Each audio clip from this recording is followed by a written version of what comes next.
Chicks on your APs, looking like Weez. Haven't seen.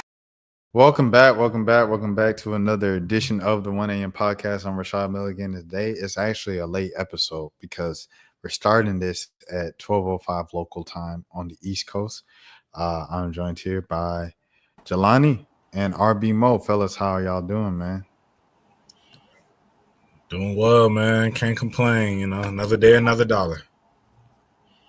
Yo, Mo, you looking super wild. Pause when I say this. You looking well moisturized today. Like, you got the good skincare going. I don't know if it's the ring light or the skincare, but I appreciate it, man. Yeah, you know, I did get a new like this little scrub thing for my face. So when I wash my face, usually I wash my face with my hands, but now I use like the little scrubber thing that's supposed to like help exfoliate. Oh yeah, I know what you're talking about. The little glove. It's not a glove. It's like a little kind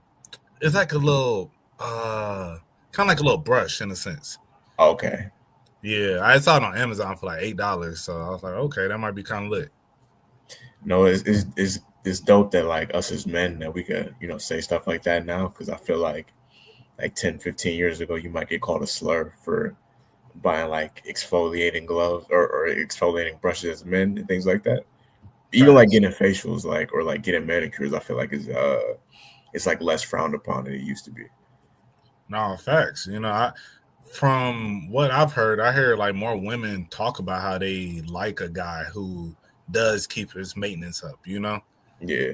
I had a girl tell me one time about her friend had a dude who didn't like completely, like, you know how they got the dude wipes and stuff now. So I guess he didn't hear about him yet. So he was in bed, and then she said that it was a whole like doodle stain through her sheets. I guess it got caught in between or something like that. And yeah, I was like, because they were being intimate. I was like, how does that even happen? And I was like, oh, he had no drawers on. Yeah. It took me a moment to make the connection. Yeah. But how you doing today, Jelani? Oh man, that's what a way to start the episode off. No, I'm doing great. I'm in a decent mood. I just been watching. I was watching the football game earlier. Yo, every time that we get to football season, I don't know. It's hard to explain it. It's like it takes a while for my brain to process. Like, yo, football really back. Like, because the off season is so long. Football has the longest off season, if I'm correct. It's like 8 months or whatever. So yeah, by the time we get back to when football is here, it's like it's kind of surreal. No, that's a fact. Yeah, football off season is 6 months. No, 7. Because the Super Bowl is in February, and then it just started right now, and it's September. That's 7 months. And the Super Bowl is the last game of the year. Most of the teams your season is done with in basically like beginning of January. Yeah. So that's 8 months. I remember it's necessary though, because they go through obviously so much. But I remember there was a viral tweet like 2 years ago. It was like, imagine if the NFL had an 82 game schedule. Like, bro, that wouldn't, like, people, not even being funny, people would die. No. Oh yeah, for sure. Absolutely. Like, the body, you can't, people are messed up for life off of 16 games or 17 games now a year. Facts. Yeah. And you know, they'll just go ahead and just replace you. Next man up. Oh yeah. Thanks. Won't think twice about it. But this was the point of the XFL and AFL. And they just like, people just, I guess, never got behind them. You know what I'm saying? Like, at the end of the day, people just want the NFL, man. Like, some sickos, they love the XFL, like, because they can follow that stuff. They can never get enough football. But for the most part, people are just like, they just want the main thing, man. No, facts. Because I'll be seeing over the summer, you know, you'll randomly look and see there's a XFL game or what is it, USFL now? Yeah. So, you know, I feel like you see those games on, and then I'll try and watch it a little bit, but it don't be the same. 'Cause I guess, you know, also you don't have no investment in it, you know? I mean, but the players, a lot of times you at least know the quarterback because there'll be some dude that was like lit in college. Like I remember I was watching I went to Fan Control Football, the championship a couple years ago. I don't know if that league is still going, but the league was going in dang, where's that place? It's like West Brewery or something like that in Atlanta. I'm not sure. Dang, I forgot the name of that place, but it was over there, and then, little warehouse looking joint or whatever. Where it's one of them places, where they say the sign of gentrification, where they have a little barn, little setup with the picnic tables out there, and like the little you could play the little toss game, or you could throw the little the arrows at the little target and stuff like that. It was one of them joints. Kind of like the mason jars for cups. Yeah. Mason Yards, that's what it is. But kind of like West Side Motor Lounge, where they got like the wood chips out there, and they got the little picnic tables. That's the sign of gentrification. Anyways, it was out there, and it was real nice. You know what I'm saying? Like the team owners was like Drewski, Michael Irvin. No, Michael Irvin wasn't a team owner. I went on behalf of Bone Crusher. Bone Crusher was one of the team owners, and he invited us out to cover it. And Bone Crusher brought with him Michael Irvin. Like, he was their ride and everything like that and stuff like that. And it was fire, bro. And Johnny Manziel was the owner of one of the teams. So, it was real cool. Fan controlled football, exactly what it sounds like. It's like Madden, bro. You go downstairs, you're downstairs on a little tablet, and you pick the play that you want the players to run. And I guess they have like headset and they have in their little helmets, and they run the play that you tell them to run. Oh, that's crazy. Yeah, so it was indoors. It was like that. It was a good game, but the quarterback was the old dude from Clemson a few years ago, black dude, like Taj Boyd. Taj Boyd was a quarterback. So it was like I knew some of the players, and Johnny Manziel was there. Not Daquan Cook. What's a buddy name that used to play for Florida State? Dalvin Cook, my dog. Dalvin Cook was out there. All of them was out there. So it was a good time, but the lead didn't last long. Long story less long. The lead didn't last. Yeah. I mean, shit, I ain't gonna lie. If Taj Boyd is out there, because you said a few years ago, that's a smooth like decade and a half ago when he was popping. He was playing like 08. Yeah. Yeah, I was about to say Taj Boyd I think he was in college when we was like in high school around that time. Yeah, I think his rival. I think he was out there around the time of DJ Shockley. That's crazy. I don't know if he that old. Hold on, hold on. I gotta pull up the dang stats because DJ Shockley was dang. He was on the Falcons when we was in 6th grade. No, Taj Boyd, he was the quarterback right before Deshaun Watson got there. Okay, yeah, it say 14-16. I just looked it up on Google. Oh, okay. No, Taj Boyd was. That's when Deshaun Watson was there. Nah, Deshaun Watson was there when we were there. Deshaun Watson, our age, bro. No. So I'm saying like Taj Boyd was like 20. He had to be like 2010 to like. Nah, it's 2014, 2016 right here. I think that's his NFL career. Nah, wait, no, there's no way, bro. There's no way, bro. He joined the Steelers in so look, he was the starting quarterback from 2011 to 2013. I was about to say, what the heck? Yeah, no, because I remember that's that Google AI is trying to throw us off. Sammy Watkins, shout out Sammy Watkins. Hey, I used to have him on my dang fantasy team like every year, bro. Super Bowl champion. Shout out Sammy Watkins, bro. Yo, so far we talked about I actually wanted to just briefly go back to that because I feel like we definitely just skipped over homie causing doo-doo in the bed sheets. Like that's just a scenario you can't bounce back from. Like it's it's no apologizing. It's no like, yo, my bad. Like that's just the end of the relationship at that point. But let's keep it a buck. If you was able to leave doo-doo stains in the sheets, Shorty could smell that beforehand, So and yeah, Yeah, that's a good point. She was able to overlook it. She probably, because hey man, there'll be some girls that nasty out here, man. Because they don't. If it's that much to where it could leave a stain, like that's not to be graphic, but that's build up. Like that's you that wasn't like you just forgot to wipe once or twice. Like you just got up off the toilet and just put your pants on. It just kept it moving. Facts. No, for real, bro. Yeah, that think I saw this. To me, my bad, Mo, for cutting you off. I just want to say this entire conversation is just a great advertisement for Dude Wipes. Bro, for real. It made me want to get Dude Wipe.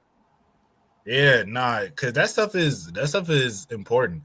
I saw this one post about the girl talking about like, oh, you meet a guy who pretty much hasn't been broken in yet, where they don't know about like skincare, they don't know about like matcha, they don't know about this, about that. And and it's interesting because it'd be the simplest stuff that girls can put you onto. And I feel like this is one of those things that, like, me living with a girl for a good amount of time, she kept wipes. So, I learned that's something that I didn't really grow up. I'll keep it a buck, like when I was a kid, I wasn't, using no wipes and stuff. I didn't have them in the bathroom.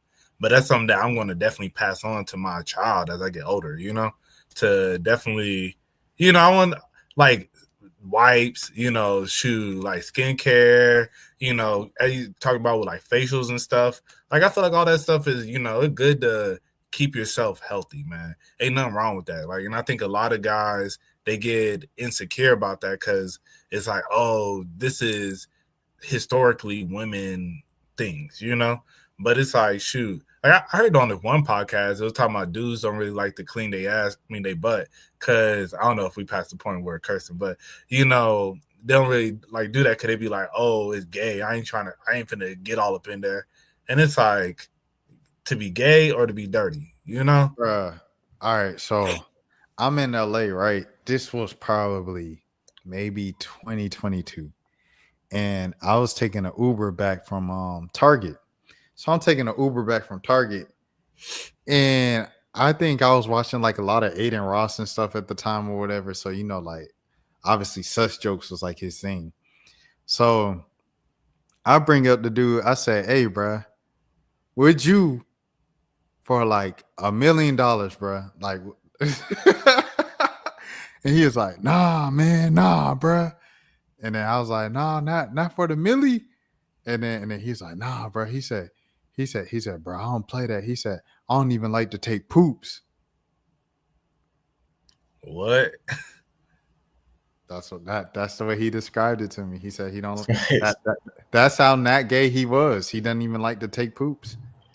So is he saying that when you poop and it stretches your, He's this saying, is a crazy. I don't even want to say this because he was saying he don't like anywhere near that area of his body. Okay, hey man, I don't even know what to say to that. That's what? Like, there's the same way I feel like there's levels to racism. There's definitely levels to like homophobia. Like some dudes, they be like casually homophobic. Some dudes is like real dedicated to the homophobia lifestyle. Like they not. There's dudes. I remember there was a podcast I used to listen to. I remember hearing a guy on there say, like, he doesn't like to have his son sit on his lap. Like he feel like that's like a little bit too much. Like to have his son, like he said, if his son like tries to crawl in his lap, he'll just be like he'll tap him like, yo, you gotta get down. You know what I mean? Like that's what I mean. Which is like, you're taking it a little bit too far, bro. Like it's not even that serious. Yo, y'all ever seen, this is kind of on a different topic, but I guess somewhat the same. Y'all ever seen that movie, Something Strange About the Johnsons or whatever? I heard about it. I never wanted to watch it just based off what I heard of. You know what I mean? But yeah, I didn't watch it. But I've heard about, one of the scenes. Man. Same. I remember when it was advertised, but I don't think I've ever watched it.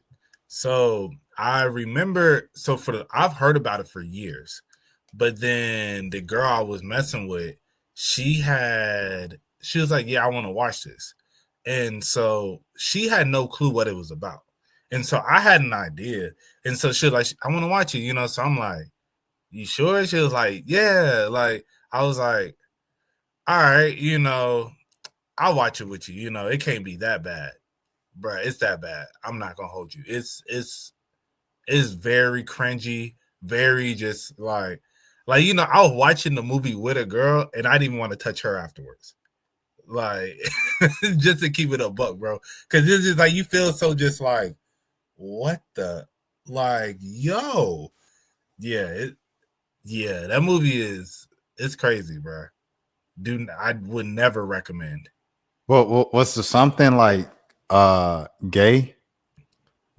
Yeah, so essentially the son is in love with the dad.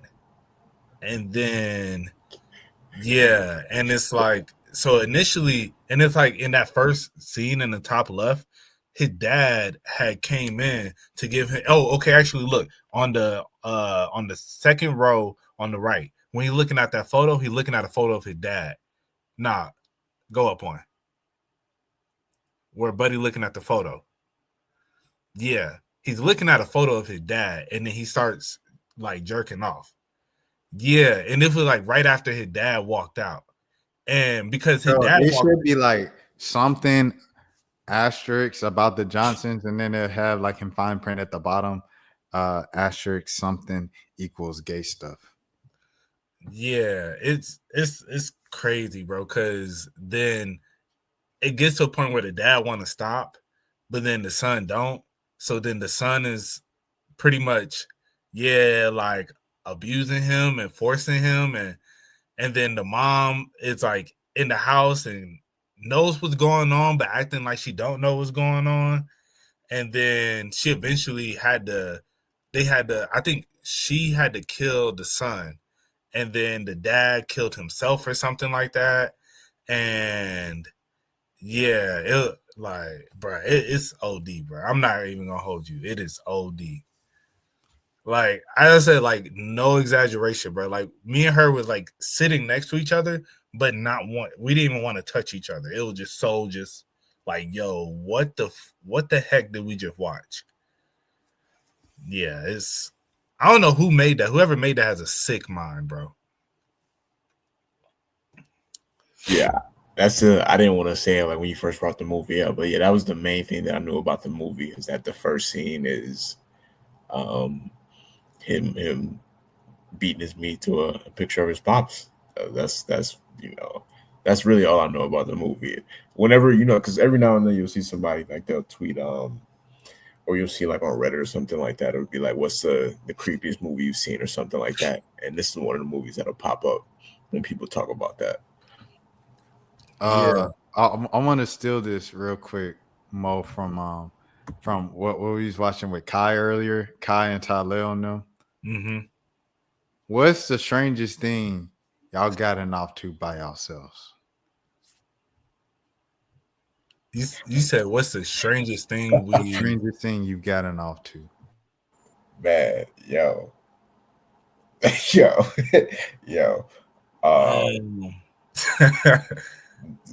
I'm trying to think what would be the strangest thing. Man, I'll say it's definitely been when I was young. You know, they'll be having those those late night HBO softcore, whatever going on. The Cinemax. But Cinemax was just known for they had the stuff on there, bro. So I'll say probably some of that Cinemax stuff, you know. You know, when you're young, you I ain't gonna hold you. It probably been like a movie that I've seen that, you know, I can't think of a movie right off top though. But yeah, you know, when you're young, your middle school years, you know, you probably just you see the right thing that trigger it. You just like, hey, it's time.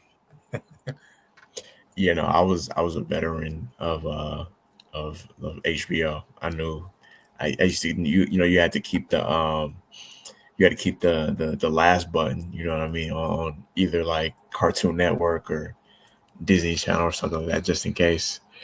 if you were there, you know. I got a few different answers to that question because I've been in game for almost 20 years now. I've seen some things.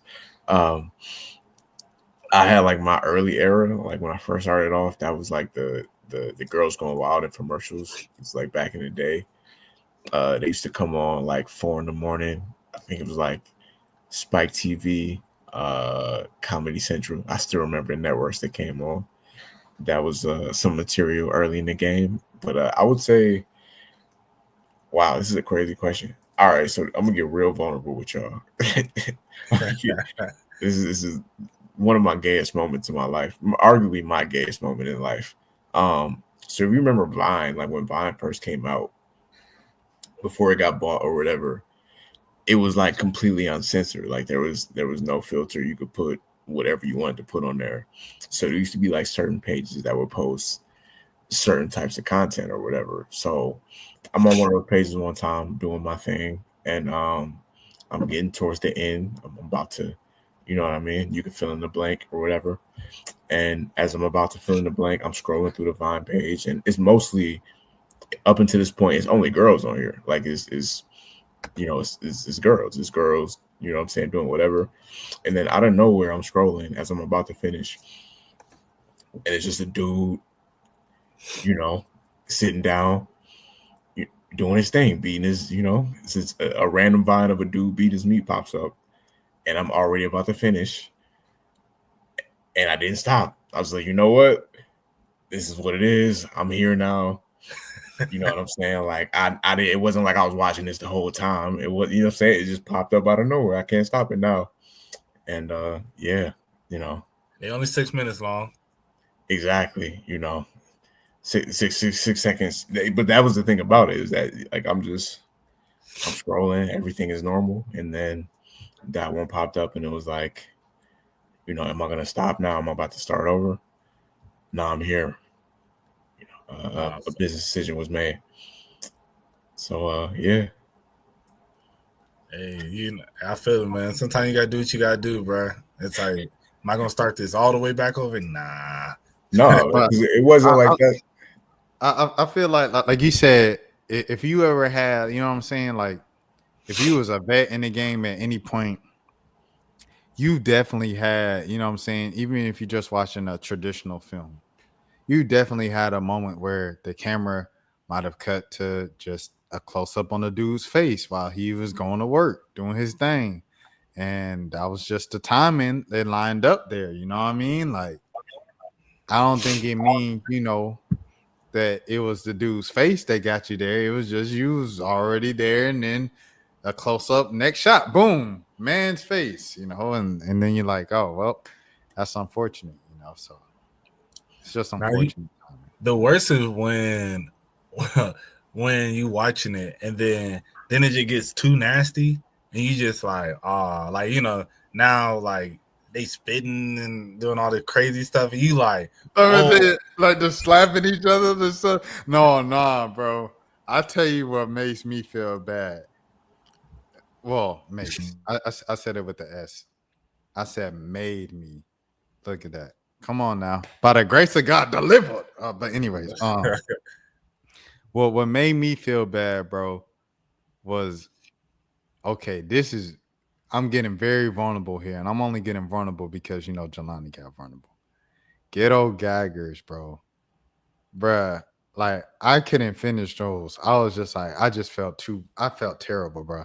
I was like, bro, this is like human. This is not right. You're not treating them like humans, bro. I just felt too bad, bro. Like my humanity came out, and you know how you don't become a human, you don't get your humanity back until after the fact, and then you like, dang, that was terrible. What the heck? But like, nah, in the act, I was like, nah, this is terrible, bro. And ghetto gaggers, bro. So yeah, that's crazy. Yeah, I can't even like. I don't even. That's one of the ones where it's like I judge it off the, how you could like click on the thumbnail. Yeah, I was about to say the thumbnail. It's straight like the little preview. Like, yeah, them the ones I'm like, nah, I'm good, bro. He doing a little bit too much in this one. Nah, facts. Yeah, I like the whole gagging and all that stuff, bro. Like, you know, some guys like, you know, they like, you know, all that stuff and yo, what ruined it for me, bro? Okay, you know, everybody want to get vulnerable. So, bro, I had this moment, bro, where I was with this girl and she was doing her thing and then she gagged and then end up like throwing up. Yo, but this is where it's like, I ain't gonna lie, so it happened, but then like I was like, there's no way that just happened. And then, but it wasn't like crazy, but it was just, I could tell like, yo. And then, but I was kind of like, ain't no way. But then she just act like nothing happened and kept going. And I was like, ain't no way. And I was like, she was dedicated to the craft, man. Salute, man. That's a man. Yeah. What? You ain't embarrassed or nothing. Hey, salute. Bruh, yeah. I was so thrown off, bro. I was just like, ain't no way. I was really just in shock because I was just like, you really just gonna act like that didn't, like, I was, nah, she didn't do that. Nah. But yeah, bro. So yeah, this is definitely a crazy way. This is why we shouldn't record after 12, y'all. Right, exactly. Well, the question came up because you was talking about the lick at the Johnsons, and then or the something about the Johnsons, and then I thought about what Kai and them, because Kai and them was having a discussion like this before the Jonas Brothers came in, Jelani, which was just insane timing. It was like V's, he came, he left, then Talil and Dez came in, his boys. I think Punga was all no, it's just Dez and Talil. They started talking about how they used to be beating the joints in high school. And then Jonas Brothers came in. It literally went in that order. So but yeah. For me, because I didn't even get my answer. My answer is along the same lines of Vine, but it's TikTok. And TikTok, if you guys know about TikTok, unlike Vine, there was no uncensored da. People be having their clothes on. You know what I'm saying? So I definitely think this was probably the weirdest stuff is just going to TikTok, bro. And so yeah. Okay, so here's the thing. Like, okay, technically it's not like all the way. Obviously, you can't like be naked on there or whatever, but you could do enough that it's not. It ain't that. I could see it. I can understand it. It'd be some stuff going on there. Still. But it's still, I feel like that's still kind of wild though. You know what I'm saying? Like that's still like, I don't know. I feel like it's still kind of wild. Hey, my bad, bro. You go ahead. I was gonna say, I ain't gonna hold you, man. You know, back when I was middle school, bro, I done rub one out to twerk team. They were fully clothed. Y'all remember the candy section on World Star? I feel like we talked about this before. Oh, the eye candy? The eye candy section, yeah. Well, World Star though, it was more leaning HBO than you say TikTok or YouTube. Oh yeah. No, but I was definitely tapped in. For sure. Now the real question, and y'all don't have to answer it if you want, but the real question is, where's the wildest place that you know done that at? That's the real question. Oh, done like by ourselves? Nah, I ain't never nothing in no public by myself. Nah. I'm trying to think. Nah, I ain't never. Nah, I ain't that. No. Because I had to think about it. I was like, nah, I ain't never that by myself. High school, I was. Oh, nah, you out, boy. Yeah, I think anywhere outside your house is crazy by yourself. No, it is. It absolutely. I agree with you. Looking back on it, I was like, no, I would never. But I definitely a few times at school. Not even gonna lie to you, like definitely. You wash your hands when you went back to class? I'm sure I did. I mean, I don't think I. I'm positive that I did. It was partially okay. It was partially because I had a girlfriend back then. So like, I used to.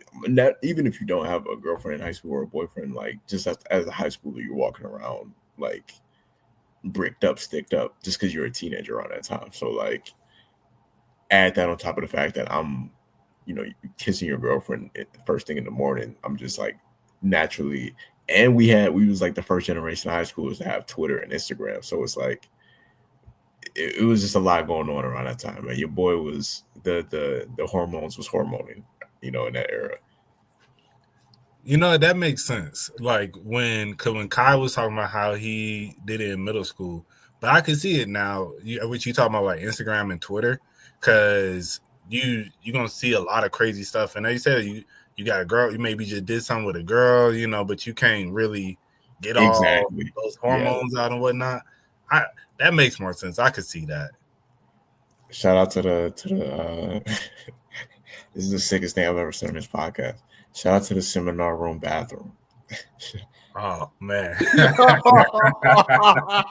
Yo. That's the seminar room bathroom. Yeah, I forgot. Yeah, the seminar room bathroom used to be like mad empty. That was the best bathroom in the whole It school. was the best. It was the cleanest bathroom, bro. It was the cleanest and the emptiest. That was my best one, man, for sure. But it was the best one for me for like just like reasons of using the restroom. Where's the crazy place you hooked up then? You said not by yourself. Okay. I'll probably say like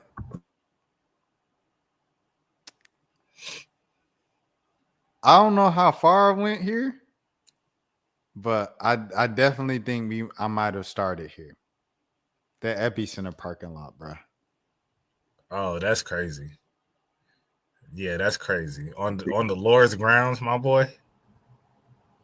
That's a church. So it's the teen center for the Bishop Bronner. I think I've heard of it. I'm not sure. Is this like one of the bigger? I know like the old school, like TD Jakes and like that era. Like is this like a more recent? He been around for a little minute. They own like the Bronner Brothers, like hair. Oh yeah, okay. That's what you said, Bronner. I was thinking about the hair company. Okay, for sure. I didn't know that there was like a. See, I'm lacking on my Black history.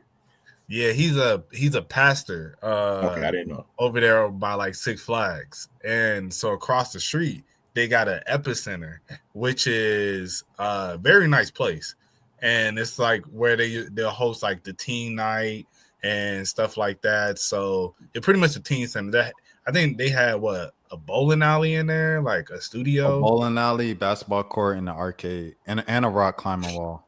But the rock climbing wall was never open for us on teen night. But yeah, so yeah, they had all that over there. But yeah, so essentially it's the teen church. And yeah, my boy, hey, he said I couldn't wait. Like I think we started like it was like you know what I'm saying, like a couple of kisses, and then it was like she was like, yo, it's kind of wild. Let's at least like go down the street. So what I did, I started up the car, drove down the street, and right, kept going. Was this in high school or this was college? No. This was college. Oh, okay. Yeah, I mean, I didn't definitely like hooked up in a park and stuff before, but I think the craziest place I done hooked up with a girl, the Georgia Aquarium.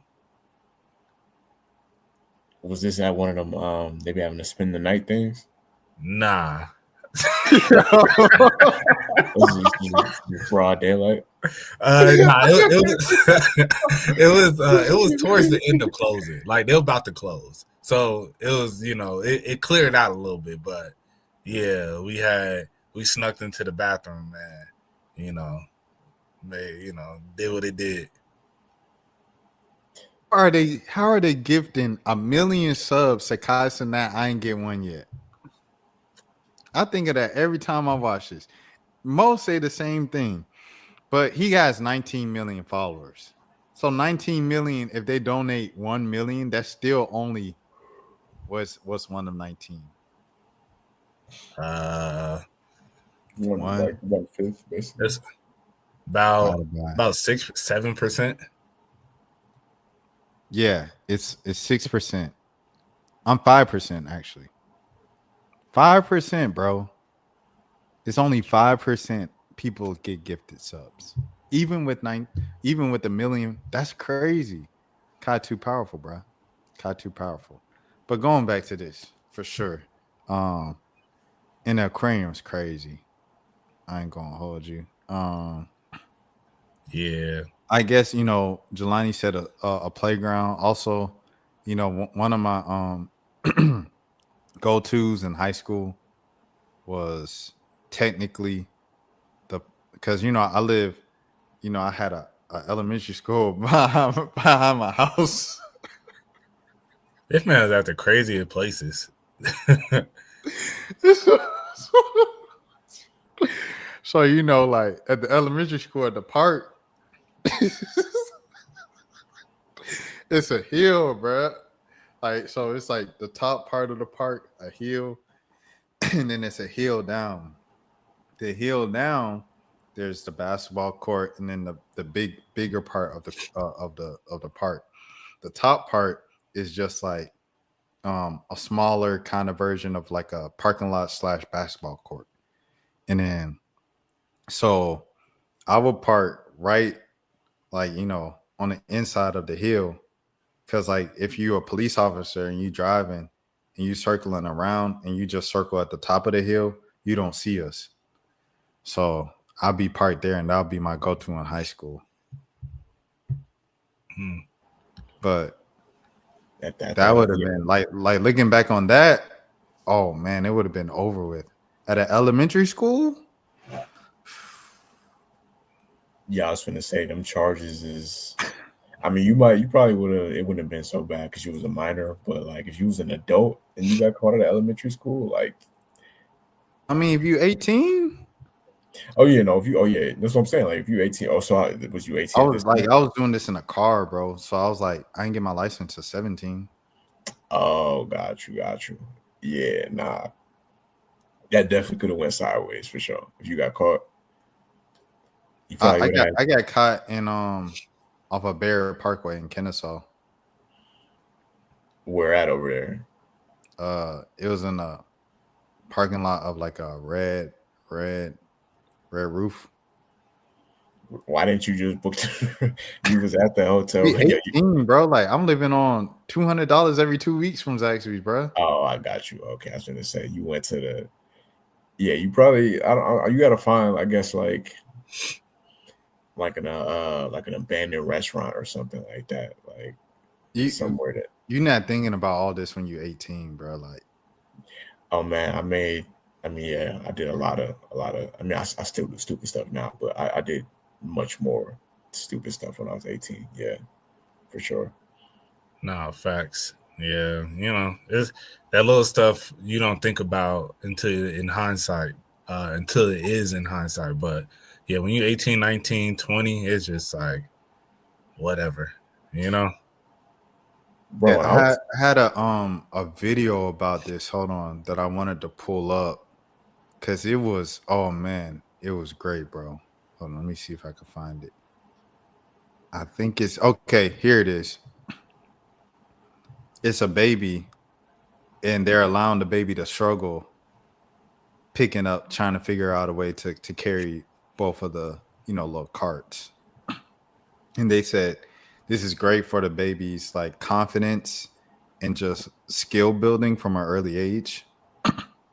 And it was Zendaya's birthday earlier this week, so I went on my channel and I like told the story about Zendaya and stuff like that, how it's like a Zendaya sin. And a lot of that stuff, every time I look back at it, like the tweets, it's just like the most cringeworthy stuff like you humanly possible. And like I'm like, oh, I can't believe it. But it's like at the time, the first time my mom let me like off the porch, going to places by myself or with friends, not with a family member, cousin, or big brother or sister or anybody like that, was like junior year going to the basketball games. And it was like with Mo and stuff like that. And then, obviously by senior year, by the end of senior year, I was kind of like a little more comfortable, everything socially. So it was like, that was the first time of me coming out of my cocoon, my junior year of high school. I'm 16 years old. So at this time of like doing all the cringe stuff with Zendaya, I'm 17, 18, 19. I'm only 3 years out of like interacting and being social for the first time ever in my life. Everything else was sheltered the first 16 years of life. So it's like I was 3 years old. So I say all this to say you need those moments of infancy, regardless of whatever part it is in your life, to kind of stumble your head and do stupid stuff to learn of like how to do stuff. Nah, that's a fact, bro. Yeah, even like when you was talking about being 16, like I know it's kind of a different topic, but just thinking about the age thing, that just made me think about like when you got like them 40, 45-year-old dudes that be dating like 19, 20-year-olds. Like it's technically, obviously it's not illegal, but it's like that person, especially if it's like a 19, 18-year-old, it's like, bro, that person 2, 3 years ago was in high school. You know what I'm saying? Like this clearly, I don't know. It's like it's a slippery slope when it comes to that. I just for some reason when you was talking about teenager like that, it just brought my brain to that. But yeah, no, you definitely like. I regret deleting my old Twitter because my Twitter that I had from like 2000. I had that Twitter from like 2011 to like 2017, which is like age 16 to basically like 22 for me. It's like a whole era of my life that I documented on there is just gone because I deleted it when I was 22. I wish that I had that just so I could see my old tweets. Yeah. No, I definitely, I agree. That's why, for me, sometimes it's interesting as now that I've gotten older and you interact with women who are younger, like let's say in their early 20s and whatnot. And that's why, like, it's so much of because you met so many girls that just like her already. And she doesn't know that. She feels like, who she is original and, they don't understand that, yo, I've met you 10 times over. Like, I know I don't know you exactly, but it's like, I kind of have a good idea of what you feeling, what's going to kind of put me in position with certain things you probably never heard before that's going to sound good in this moment, but some guys, they thrive off of that because once you get older, if you ain't really got no game, then, only the girls who are younger, they're the only ones that are going to be able to, that you're going to be able to attract. And, it's crazy. I remember when I was in my early 20s, I had met some guys who, like, just various different men who were like over like 35. And you realize it's like, man, if you don't learn how to get women or you don't really know, like have a girl or, you just don't really know, you never really got that part by a certain age, then those men just turn weird, bro. Because then it's like you at the age where if you're not finna go for the younger girls, then you're gonna, you lose patience as you get older with certain stuff. So it's like I'm not finna sit here and really take this time with this. It's just like, what's up? Like, what you trying to do? And or they have no patience where it's just like, well, shoot, let's go find some prostitutes. So it's interesting. I feel like that's the thing one thing I learned when I was younger, and I don't have no girl now, but I feel, knock on wood, I confidently feel, shoot, that's not the route that I'm heading, where it's like as you get older, you just turn weird because it's like, I don't know, you just never really figured that part out, how to really talk to girls, how to really like be smooth and have pickup, not even pickup lines, but just have game, and yeah, so, but I don't know. One thing I do think about though, I'm like, man, I think we kind of spoke about this before, but like, about like having kids and all that. And I'm like, I don't know when that point's going to come. And I'm like, man, as time goes on, I don't want to be like what's it, Maul, from like Rory and Maul. Cause it's funny, you'll listen to the pod and he'll talk about, I don't have kids yet. I'm like, my boy, you're like 45. And the way you talk, it's like you don't even want no relationship no time soon. It's like you finna pop out with a kid at like 50.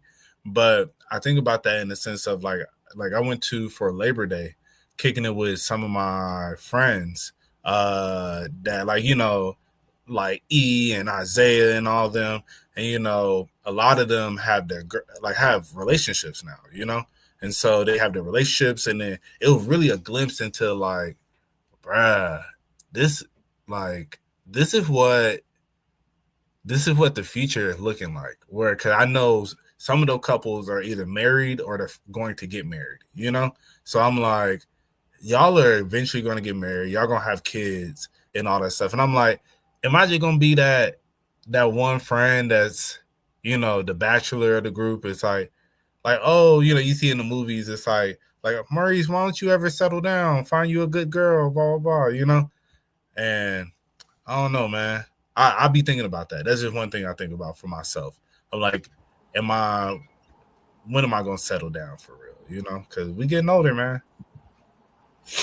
You're gonna be Terrence Howard in The Best Man. Yeah, like, bro, like that. I could think of like at least like 3-4 movies where that's a stereotypical, black man that's older, that is still out here just enjoying himself, But I'm like, right now, man, like I would love to find, the love of my life. But it's kind of like, man, I ain't finna force it though.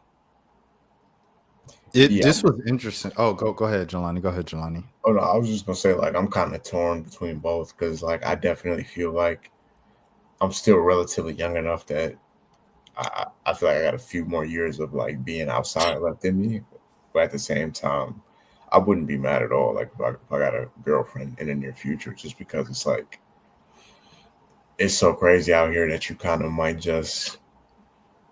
just be better off, you know what I'm saying, like that. But it's just realistically like, do I think I'm gonna meet a woman right now at 29, about to be 30 years old, that I'm gonna stay with for the rest of my life, especially when I'm not even like close to being where I want to be, like having my life established? Like I doubt it for like the near future, but maybe down the line, like late 30s, maybe around that time, mid to late 30s, I can see it happening. No, facts. Abra and Preach were talking about this. That's their name, right, Mo? I know I asked the same question last episode, but yeah, they were talking about it. It was like a 32-year-old man, and I think he was crying in the video. He's like, and they were just like, at 32, you know what you were doing.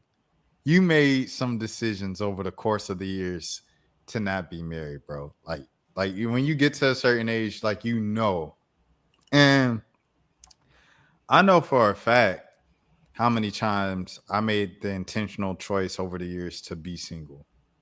You know what I'm saying? Like, obviously, I think now, probably like the last 2-3 years, it's been feeling like, dang, like the options are kind of drying out. Like, it's like, she's being taken, or this didn't work out, and I burned this bridge, and she cool with them. You feel like yeah, it's looking kind of crazy.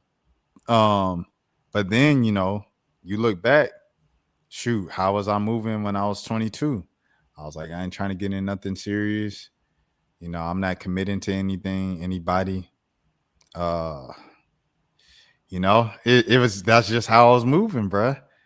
And I have a lot of those tendencies, because it's like, I feel like if it don't feel the way that it's felt with certain people before, and it's felt that way with recent people in recent years, and things just didn't work out with them. I usually my honesty can kind of like turn people away sometimes, but I don't want to compromise who I am for the sake of. But then it's like, at a certain age, do I need to compromise a bit of who I am, just a tad bit compromise, to get, the fam? I don't know. So, like you guys said, it's a confusing thing. I do not know. I haven't figured it out. No, I agree with that because there's definitely, realistically, I know if I really wanted to, I could have. There's a few women that I know I could have really locked in with, and you know, and I know how to be a good boyfriend. I know how to be a good partner to where it can develop into that point. But it's like, man, sometimes for me personally, I don't really feel like I've like felt that feeling, like none of the girls. I look back on it and like I'll say the girl that I was in a relationship with for 6 years, I definitely felt. I think in the beginning I felt like a love for her, but then there were things that kind of slowly diminished that, and so it's just kind of after so long, it just kind of in hindsight, I do sometimes think about like, okay, we did have good times, but most I think mostly of how it ended, and the ending was like, yeah, I needed to let this go. This wasn't meant to be X, Y, and Z. But but then with a lot of other girls, it just be like, I don't know, I just don't be feeling that true like, oh man, this is the one, and so that's why I would love to come across that, but at the same time, I'm not finna. As you said, we're compromising. I don't want to come across just somebody that's like, you give me somewhat of that feeling, It's like, nah, it's, if I don't necessarily feel it for real, then, I just don't feel it, And so, yeah, I don't know. It's just interesting. Like at this point, I've never truly envisioned myself getting married to any of the women that I've been with up to this point, So, but hey, it is what it is, man. I'll be the cool uncle. Yeah, I mean, I've had I would say I had one realistically where like if I had my shit more together, I definitely think that we could have. I ain't saying it could have been like marriage or nothing like that, but it definitely could have been like a long term relationship. Just because even with me not having my shit together, that person gave me several different chances. You know what I'm saying? So like if I did have my shit right, I know for sure that because I was like 25, 26 around this time, so I probably could have. It could have been something serious, but um, it just wasn't meant to be. I don't know. It's fascinating now because like now that y'all already are 30, but I'm about to be 30. Like now that starting my 30s off, it's like with the women our age, it's like either they're looking to get married or looking to get something serious long term, or they've already been in something serious long term for their whole 20s, and now they out and they outside, like they're trying to have fun. It's like it's not really no in between right now. It's like either they looking for the long term or they looking for completely short term right now. No, facts. That is one thing about dating right now. Sometimes it's like, man, I don't know if I really want this to be as serious, And as you said, a lot of these women are looking for, they're like, I'm dating with intentions, intentions to get married and all the X, Y, and Z. It's like, fam, I just want to, like, let's just link. Let's see where the vibe takes us, Yeah, it's cool to just have like a smooth like 2 to 3 month relationship with somebody. I think I like it ain't gotta be anything more than that. Like I don't know, maybe that's like a modern take on it. Maybe I just feel like those are fun. Like just messing with somebody for a good 6 to 8 weeks. Like nothing more than that. Now, I've always been a lover boy, so it's always been since I was 18, started dating and stuff like that. It's always been I see a future with this person. um, the reason why I ended my first relationship was like just because I always had this American Pie fantasy of college, and so I was like, I don't want to miss out on that because I have a girlfriend back home. So I was like, I'm gonna live that lifestyle and then come back a year later. And I was like, you love me? And she's like, yeah. I was like, if it's true love, you'll still be here next year. And she's like, that's true. And boy, 2 weeks later, she said, "Stop calling my phone, please. Remember the dude I told you not to worry about? Well, we started dating." And I was like, "You told me not to worry about him." And then a couple years later, she got pregnant. Then she got married, a whole nother dude. I was like, "Oh, that's crazy." And shout out to her and her family. They just run around with a bunch of kids right now, but they thriving in their careers. Okay. Yo, listen, I've been there, bro. I've been there, man. No, it's crazy. Like when you like when you find out when you find out that like a girl you still care about from the past is like from social media. Like they got a family now. Like that happened to me on like Valentine's Day a few years ago. A girl that I feel like I probably told this story over here too, but like this is a girl we had dated for like a few months in 2020. We stopped talking for a while. And I didn't have like when we dated, I didn't know her Instagram or nothing like that. So I ended up finding it like on Valentine's Day, and I was going through her stuff and like find out that she was pregnant that day. So I can relate to where you're coming from. You know, It's a crazy experience, but I say all that to say like, I mean, there are times where I'm like, we could be cool, we could be on some casual stuff, like, what I'm saying. And now I've kind of like matured to the point of like, if we on some casual stuff, let's keep it non-physical for real. You know what I'm saying? Just chilling, kicking it with each other. Someone to keep me company, someone to call, everything like that. That's kind of where I'm at with it, because when I was doing let's keep it casual and then keep it physical at the same time, I think that's when I was like, I don't know. It was too much for me. Like I was just stacking up too much. You know what I mean? Like, cause I don't know. I believe in soul ties and spirits and all that stuff. So I just felt like I was just starting to kind of get really messy with that stuff. So I was like, okay, I can do the casual thing still, but we're not doing no physical unless like I'm really locked in with you. Or unless you just like our common understanding is this is exclusively physical. Like we don't even, you know what I'm saying, care about each other as people much. No, facts. yeah, those are cool too. Those can get awkward a little bit though, like because then it. I feel like the lines get blurred a lot of times from at least one of the people, like either the guy or the girl. At a certain point, it's like because I feel like you can only do that for so long, especially if y'all Yeah, for sure. if You it's can like only do if, it so long. if it's really getting crazy, it's like all right, yo, like how often can you eat somebody's ass and then be like, yo, it's just casual. You know what I'm saying? Like there's nothing really casual about that after a certain point. That's a fact. Cause yeah, now y'all cuddled up and Yeah, all that stuff. exactly. Yeah, that's the worst when I've definitely been that where you're dealing with a girl and it's like this is not supposed to be all that, and then they want to, as you said with the cuddles and stuff, it's like all right, now this just feels like too much. Hey, but I done been there too. I definitely did that. Yo, I I had hooked up with a girl one time and then I don't know, like I went over to reach around for like the little, for the spoon. And yeah, she was just like, no, don't do that. I was like, oh, damn, my bad. Okay. Let me go ahead and like dip on out there. That's real though. I appreciate that because that jump, bro. Like, bro, I'm thinking about that time, man. Freaking, you know what I'm saying? And my thing, I don't want to get too specific with stories because my stories are very specific and stuff.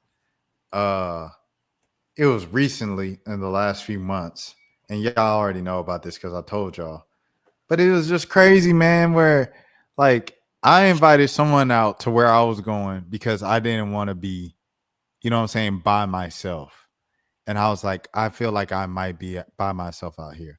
But we ain't had none serious going on. They want nothing going on. Like it was somewhere where I met them a few months ago, and it was like, okay, this could turn into something. But afterwards, I was like, I ain't really feeling it.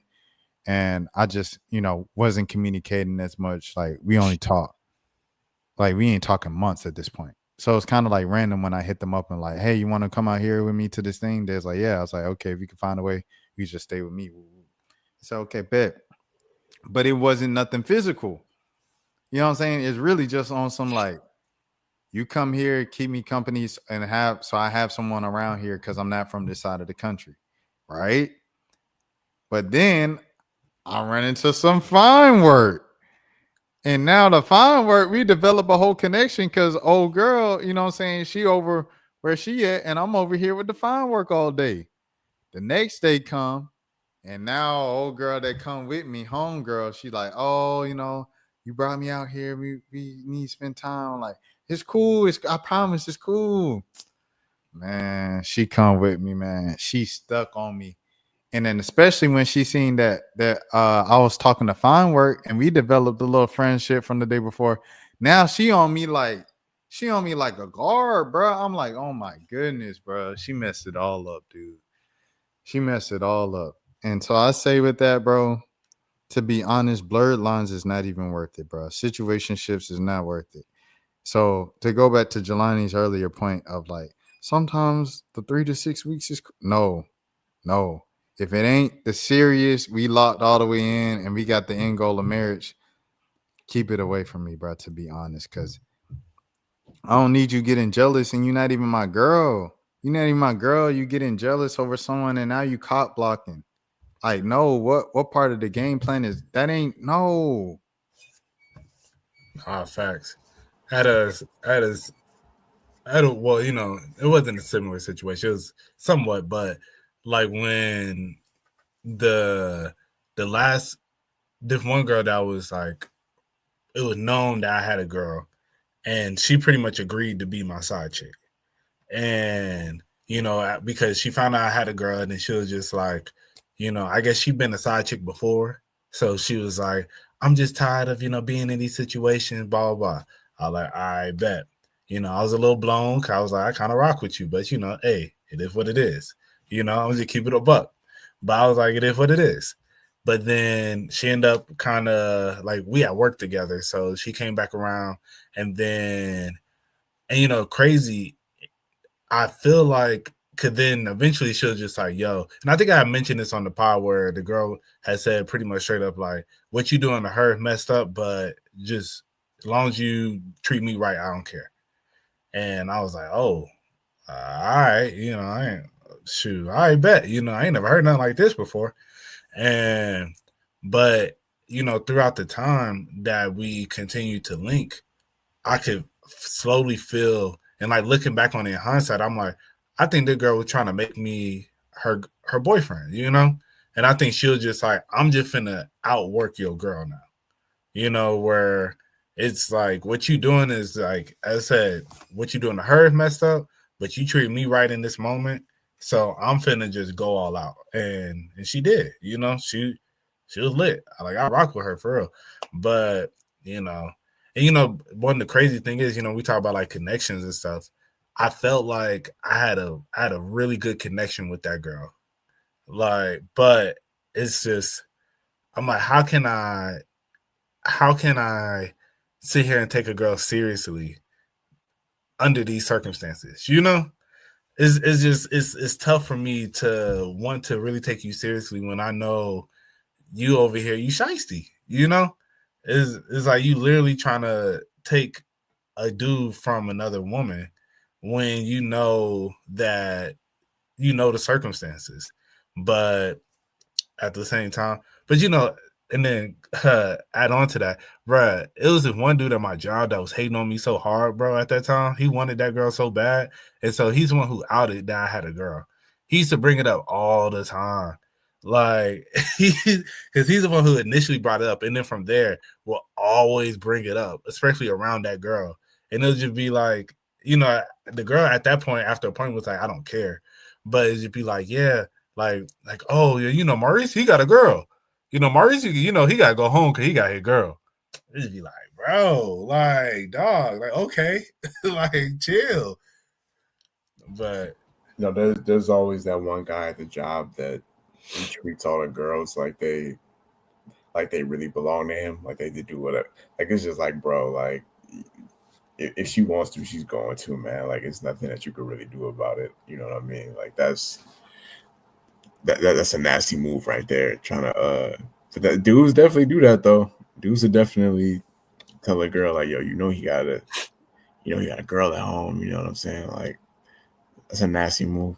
I dirty mac somebody for the first time in my life earlier this year, and I had Earlier this year, you too old for that. it definitely was. I had to repent for my sins because it didn't work at all. Like she definitely ended up, and I feel like I deserved that. Like that was the karma that I had come because I had never in my life did that before, and I was just like, I had a light skin moment right there. I threw some dirt on somebody, and I was like, you know what? I deserve to take that L right there. I deserve that. How'd you dirty Mac? It was a girl I used to date. She was starting to date somebody else, but she was like tweeting about how like it was kind of iffy at the time or whatever. And I basically like I sent the message like, you know what I'm saying, like you ain't got to be doing that or whatever, something along those lines. And it was nasty. It was just bad. Wait, I mean, you knew the dude? Oh no, I didn't know him personally at all. No. Did I you know wouldn't the girl do that. personally? Yeah, it was a girl I used to date. Oh yeah. Yeah. That's fine. Yeah. That's fine. Now that would be crazy if I just did it to a random girl that I never had no history with. Yeah, I mean, if you did, I feel like that's all fair game. Yeah, but like I never want to throw another, even if I don't know this dude. Like I'm just, yeah, I don't know. It just felt corny. You know, like when you shoot a basketball and it leaves your hand, and it's like, oh, that's a bad shot. Like before it even hits the rim, it's like I didn't like the way that left my hand. I DM'd this one girl before a few years ago, and I was like, "Dang, you got a man?" She was like, "Yeah." She was like, "Hey, thank you so much, but yes, I do." And I was like, "Okay, I respect it." And then I came back like 2-3 years later. I was like, "You still with him?" She was like, "LOL, no." And I was like, "Well, how you doing? My name is Rashad. This and that." Woo. She didn't respond after that. That was it. But it worked. She was laughing at it, and she was like, "Nah, I ain't with them no more." So I don't know. I feel like if you don't know them, it's fair game, bro. It is what it is, bro. It's just the principle, like especially when it don't work, because it's like, bro, like why? That's the only. I promise. I could honestly say that that's the only time I've ever done that in my life. Like any other time, it was just like I'm not throwing no other dude under the bus, even if it's a girl I really like. Like it's just I just gotta take the L. But that was a one time thing. I had to touch the stove and get burnt on that one. Nah, I feel that. So, I've never actually dirty Mac. I don't feel, because I'm the one that always kind of, I try to play it cool, but then I just act like he not there. And then, or what I will do is, I think in a way of me, I don't know, maybe it's like a sly dirty Macking where, I'll bring him up, oh yeah, so what's up with your dude? And I could tell, like, I know you got a dude, or you don't, like, you got to do, but you trying to avoid it. Then it's just kind of like, yeah, I'm finna put the pressure on it. It's just like, how much you really love him? Time to prove it. But, Yeah, I never want to just. I don't feel like that's as bad. Like I never want to be the dude that's like, that song like all the things your man won't do by Joe. Yeah, I never want to be that type of dude, Bro, man, look, man. I done been in some situations, bro. Like I was, I was in bed with someone, right? And they were dating someone for like 8 years. But I'm like, at this point, like, we done made it this far, bro. Like, well, even like I wasn't even thinking about her, man, for real, because she was just like, oh, he lives here, I live here, this and that, da, da, da, da. And then, so I was just like, yeah, but because she was just like, she just really taking a liking to me. And I was just like, yeah, but you got, this situation. She was like, but look, like, he hasn't even called me all weekend. Like, my phone's right here. And her phone didn't go off all week. And then and I was like, well, like, do you love him? She was like, I mean, I've learned to play my role. And I was like, dang. All right. And that was kind of like the kind of extent of the conversation for that part of the weekend. And then like shortly after they broke up, and that was that. And yeah, I don't know. So it felt like something similar, but I mean, I was just asking the genuine, but I was wrong for being there in the first place. But they were already always out the door, in my opinion. They were already out the door. Yeah, I mean, was you gonna say something more? No, go ahead, bro. No, I was gonna say. I mean, if it's after 8 years, it's like, I mean, come on, man. Like, she basically, I mean, I don't know. Some people I've noticed this. Like, there are some times when couples who they'll be together for like 7, 8, 9, 10 years, and they'll be completely happy. They'll be in love, and then they'll get married, and they'll be divorced in like 1 year. And I find that kind of fascinating. It's almost like the marriage is almost like it's such a it's like a championship almost. It's like it's hard to it's like it's hard for couples to go back to being normal after they experience that. Like I don't know why that is, but I've seen it happen a few different times now. No, that's a fact. It do. I don't know. I think sometimes that's when I think it puts more pressure on the relationship at times. Because I think beforehand it's just it's a different level of when you're married. I think especially a woman, or even a man probably feels like you should be doing X, Y, and Z now that we're actually married. Even though maybe they've already been doing these things, but now it's more of like it's you were doing this because you wanted to. Now it's an expectation, So I don't know. I mean, shoot. Of course, I've never been there, but that's what I would assume.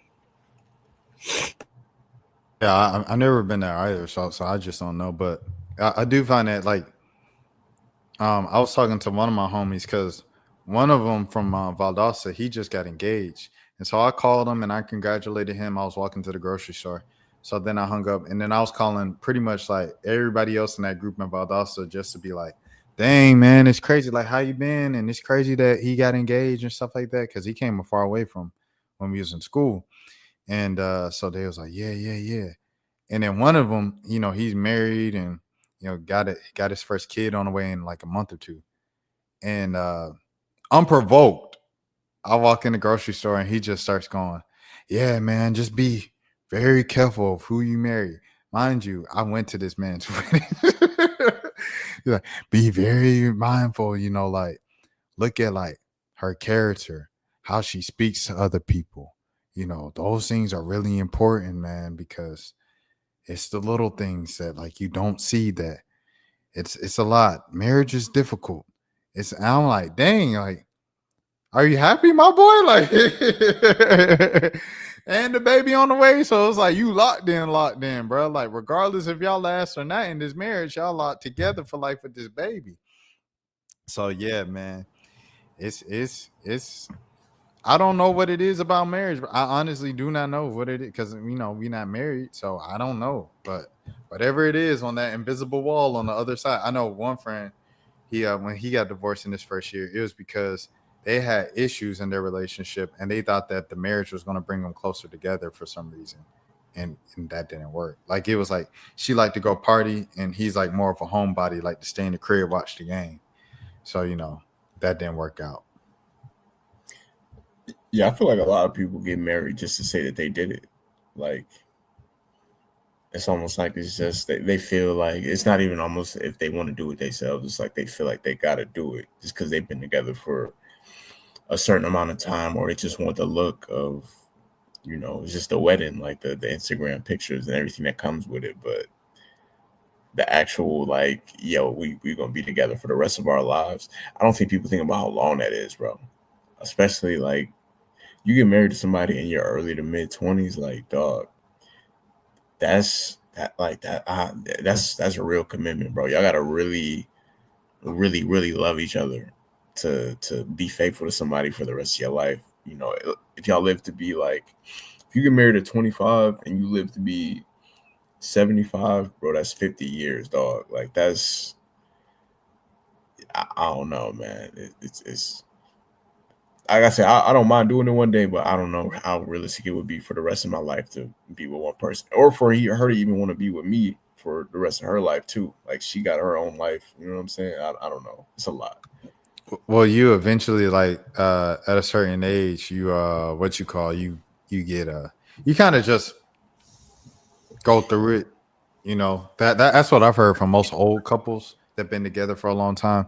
Because me, I look at it on the other side of like my great uncle. He passed like in like when he passed like April, maybe May. I think it might have been May, and you know he was together with my great aunt. They like I think my great aunt might be in her early 90s. So they were together for like 70 years, bro. And now she has to like learn life and she's doing life without him for the first time in 70 plus years. That's the stuff that I'm just like, what the heck? That seems like a heartache that's just that's a lot. Shout out to my great aunt. I feel like a lot of that stuff that that they used to endure in those older relationships. I don't think our generation is going to go through that though. I think that's the thing about how we're just in such different times, and even the generations that our parents grew up in from their parents.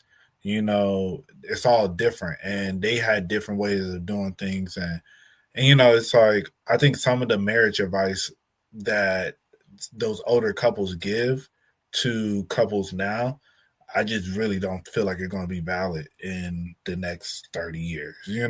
Like I don't think with all the accessibility that we have now that they didn't have back then, it's kind of like I don't feel that a lot more people in our generation are going to be like, well, shoot, if I'm not feeling this, there's this, you see somebody on Instagram or, you end up seeing a dating app or, X, Y, and Z. And then now you're going to be more willing to feel like I don't have to put up with this, if we're having disagreements and whatnot, those old relationships like in fences, like they stay together because it's what you do.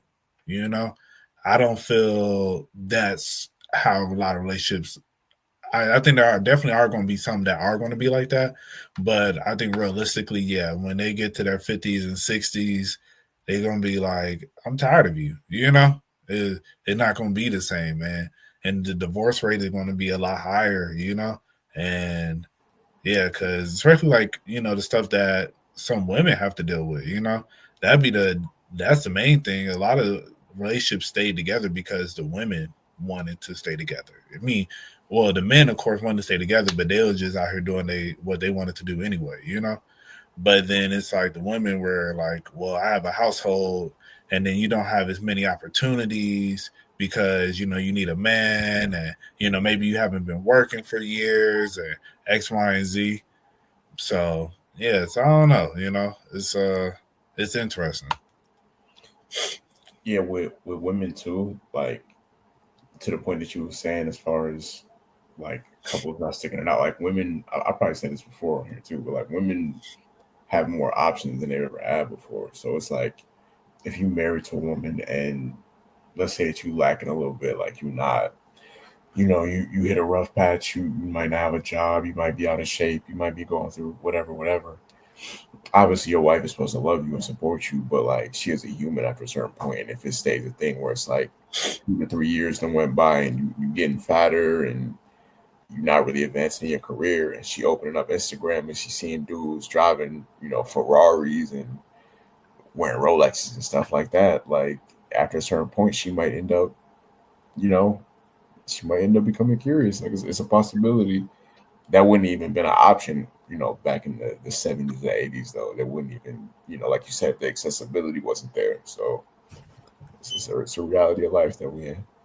You got to also think about the generation that we're in where so many people love to post their problems, where whether it be just a song, you know, you post like on your story, you know, something that's relating to your relationship, which gives people that opportunity for a guy to realize like, oh, seems like there's a little bit of trouble at home, you know?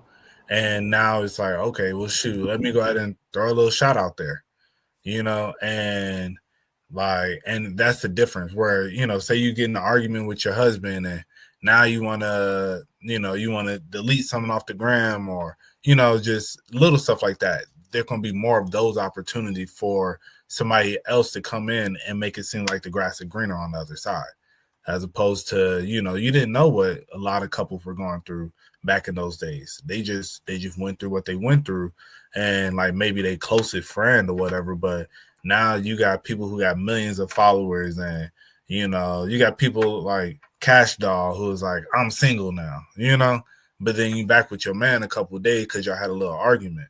And there's gonna be, you know, but that's how our generation is, you know. You're gonna get, a lot of these people gonna be married, and you know, it's just like I don't even know why I got married.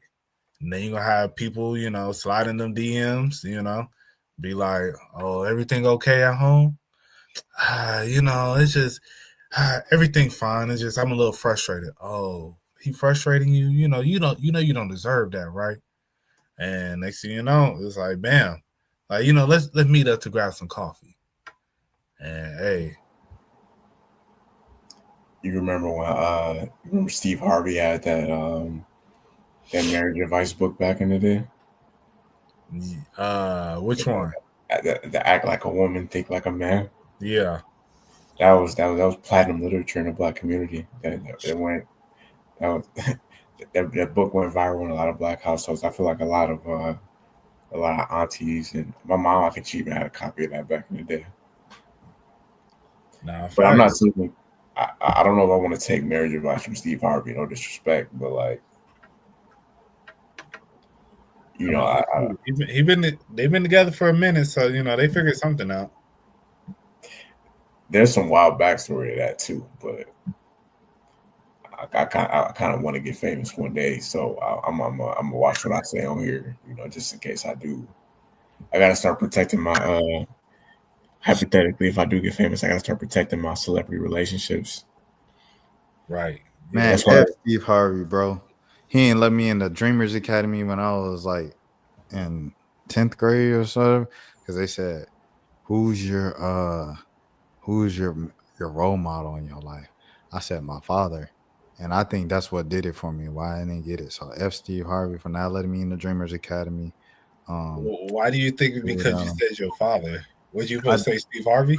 I think they were looking for Black youth who fit the description of more troubled, you know what I'm saying, underserved communities and things of that sort. And I think me saying that my father was my role model, they was like, oh, this kid don't need help. And it's like, no, I want to go to Disney World and learn from Stephen A. Smith. But I mean, it's not like anybody from the academy, like, you know, who tried to learn from Stephen A. Smith got jobs at ESPN immediately. So the long run, I guess I ended up where I was supposed to be all along. But I was salty about it when I was dang, you know, 15 or whatnot. You know what I mean? So F Steve Harvey for sure. Like, I don't care. I have a relationship with Steve Harvey. The next thing, what I want to say about this. So we was talking about Steve. Oh yeah. I wanted to say social media alongside social media. Here's the other side of it. Our attention spans are cooked. We are so, you know what I'm saying, dopamine kind of like fed. You're going to get bored. So it's like when you get bored, what is this generation going to look like when they get bored at 40, 50? When you've been married since 19, 20, 21, 22? Are you just going to leave to get a new dopamine hit and just get married 2-3 times? And that's like the new standard. Everybody get married 2-3 times in their life. Or is it, I don't know. I don't know what our generation is going to look at it like at 50. It's probably going to look like just more divorces than this prior generation, and that was a lot of divorces. You know what I'm saying? It seems like it's going to be more and more divorce as time goes on, but I think a part of it with this one is going to be because of our phones, bro. Like I'm stimulated constantly throughout the day. Like it's never a moment where I'm not being stimulated by something. Like even if I'm sitting in silence too long and I'm working, I'm gonna put on some music or put on a podcast or put on it. Like it's never a moment where I'm just sitting down doing nothing. You know what I mean? So yeah. Yeah, I mean, I think the divorce rate right now is the highest than it's ever been. Like, I could be correct, but I think like right now it's I think it's like 50% of marriages end in divorce. I think I saw like a few years ago. Which I mean, it makes sense though. Say it again. Oh, no, I was just saying it's got to be because of like you also think about women making money. Like women make money more than ever now too. Like it's Yeah, just like human progression. Like as society progresses, I think like I think our societal standards change, and you know it's just like a when you we're kind of I think hmm you can go from Lil Kim all the way up to City Girls, like the stuff that was provocative back then with Lil Kim and Foxy Brown. City Girls made that look like child's play, and then the rappers after City Girls made City Girls look like normal church girls. Like you know what I'm saying? Like this yeah, is the first generation of F that man, F that like just dissing men, and it become national anthems, and the women sing and do the Diddy bop to it is like the Drake thing. Not like us. We all just dancing to Drake's demise and stuff. It's been like that with men. It's the first time it's ever happened. So it's like as women make more money, and the narrative is F men, men are not good people, men are not good human beings, they're not good species. And yeah, everybody's gonna leave their marriage when they want to leave because it's like, they have the opportunity more to than ever. And they got it implanted in their brain because people feeding them that information. Go ahead, Mo. Oh, I wasn't finna say no. But I mean, nah, but I agree though. I definitely feel, we're definitely in a generation where a lot of the women now, but I feel like they love to just say that, with the It whole has declined. the divorce rate. I think it's less marriages in general though. Oh yeah, that's probably why. yeah. That makes sense. Yeah, because I definitely have seen that, that less people are getting married now. Because I think, as I said, that pressure that comes with actually being legally binded, I think, I think that's another thing that you actually think about when that goes into that process of you being married, because you're actually signing paperwork and, it's literally a legally binding thing. Where as opposed to we're in a union, but it's a union that we control, so but yeah, man, I don't know. I Maybe mean, my bad, Brian. You control. no, you good, go ahead. I was gonna say, you also got to think like it's a lot of people, that they separated, but they can't afford to get divorced right now. Like they still gotta. There's a lot of people like that that's in relationships. We're not in relationships no more. They broke up. We still got to pay the rent. I can't afford to move out and get an apartment right now. So, I remember it was a couple that like growing up, I used to be like my mom was friends with this lady, and I was like cool with her kids or whatever. It was the same thing that happened to her. They got divorced like during the recession, or they separated during the recession, but they had a house, they had a mortgage. It was like, bro, we can't afford to separate right now. So it's just like you gonna stay in your room over here. I'm gonna stay in my room, and we gonna pay these bills right now, but we can't go to the courtroom right now.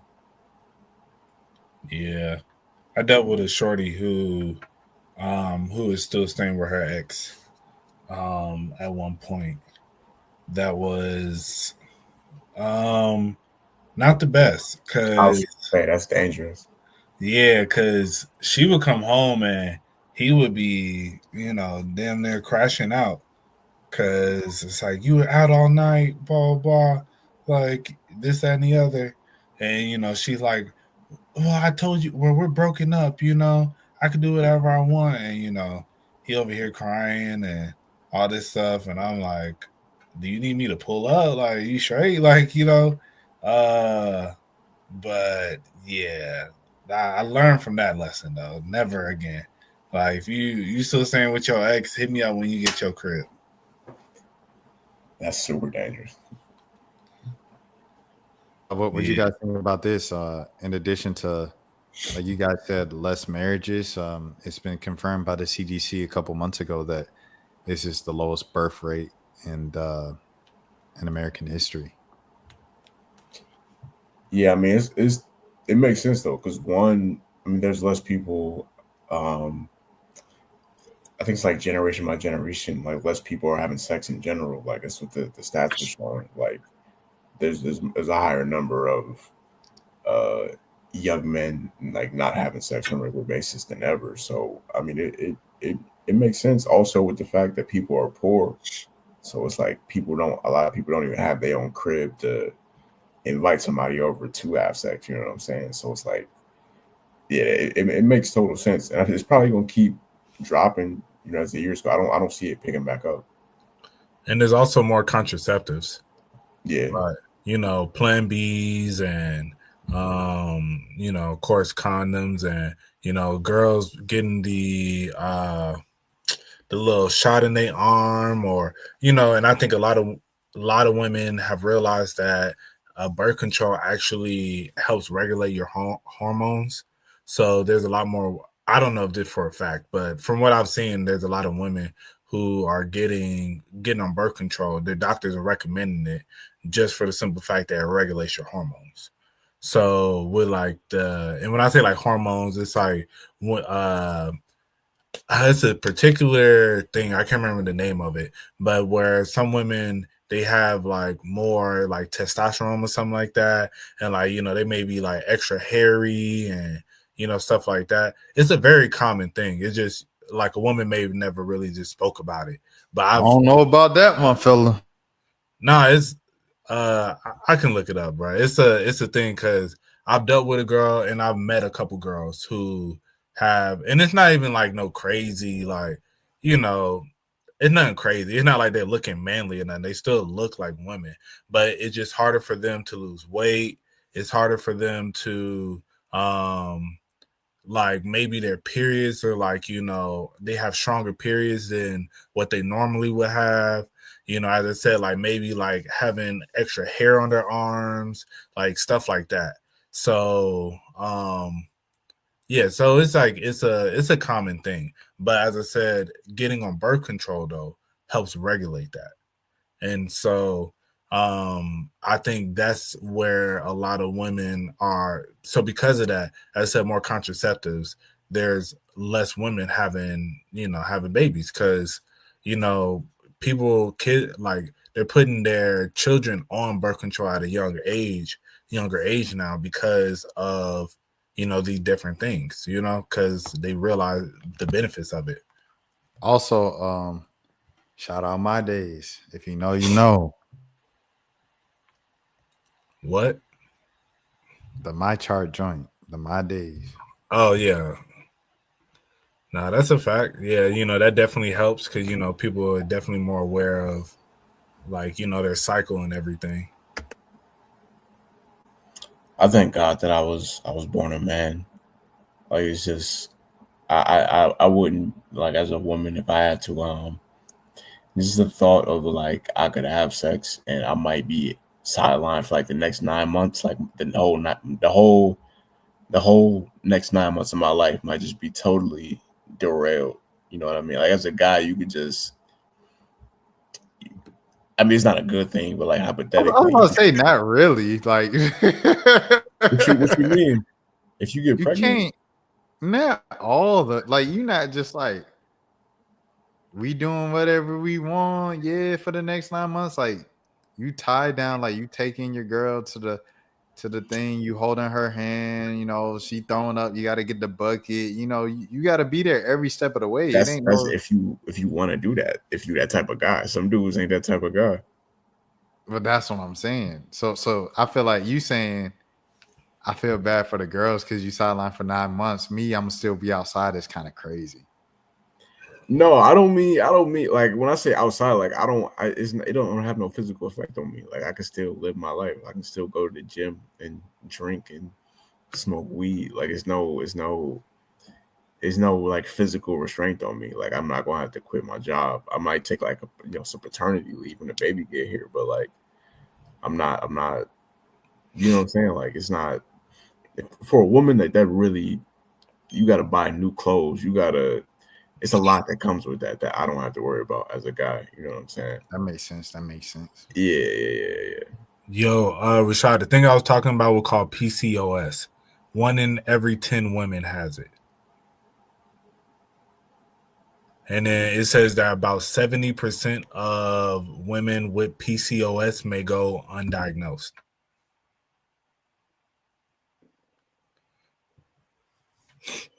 Yeah, but that's what I was saying. It's like stuff like this. It's like, and I said a lot of women don't really like to talk about this stuff because, it's a sensitive thing for them because I said it can cause like irregular periods and stuff, and that's why some women, they have a hard time like with their weight, and just different stuff like that. And it can also cause ovarian cysts, so I don't know if y'all ever met a girl who got cysts on her ovaries, but that's a common thing as well, So I think, all that stuff. But as I said, the birth control can help regulate that to where all those effects don't really, they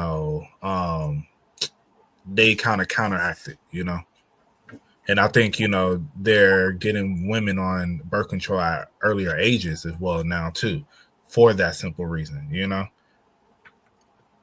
it's that real OBGYN talk right here. I just feel like episode after episode we broaden our horizons on like what we talk about. Exactly, man. You gotta know, man. You gotta be in the know. But this is what, like, when I started the episode, we was talking about like, the stuff of being broken in. It's like, I think it's interesting through my experience with a lot of different women, and it's like it's a lot of little random stuff that I've learned over time that where I'm like, okay, a lot of this stuff makes more sense now. And and this is one of them that, as I said, once I learned about this, when I first heard about it, I was like, whoa, just same way like Rashad was reacting. But then I was like, but then I heard like, and then once you know about it, then you start having that discussion with other women. Then it's just like, oh, okay, this is a lot more common than I would have ever expected. I thought the shorty who I was messing with who had this, it was just like this is like a 1 in like 100 type of thing. But but is 10% really common? Yeah, that's pretty common. If you think about, 1 in every 10. So that's pretty common and for conditions. Cause think about it, if you're in a room where, I don't know, I guess it's like, I don't know, I guess there's certain things like most, like, because if you think about it in the sense that there's how many million people are in the US?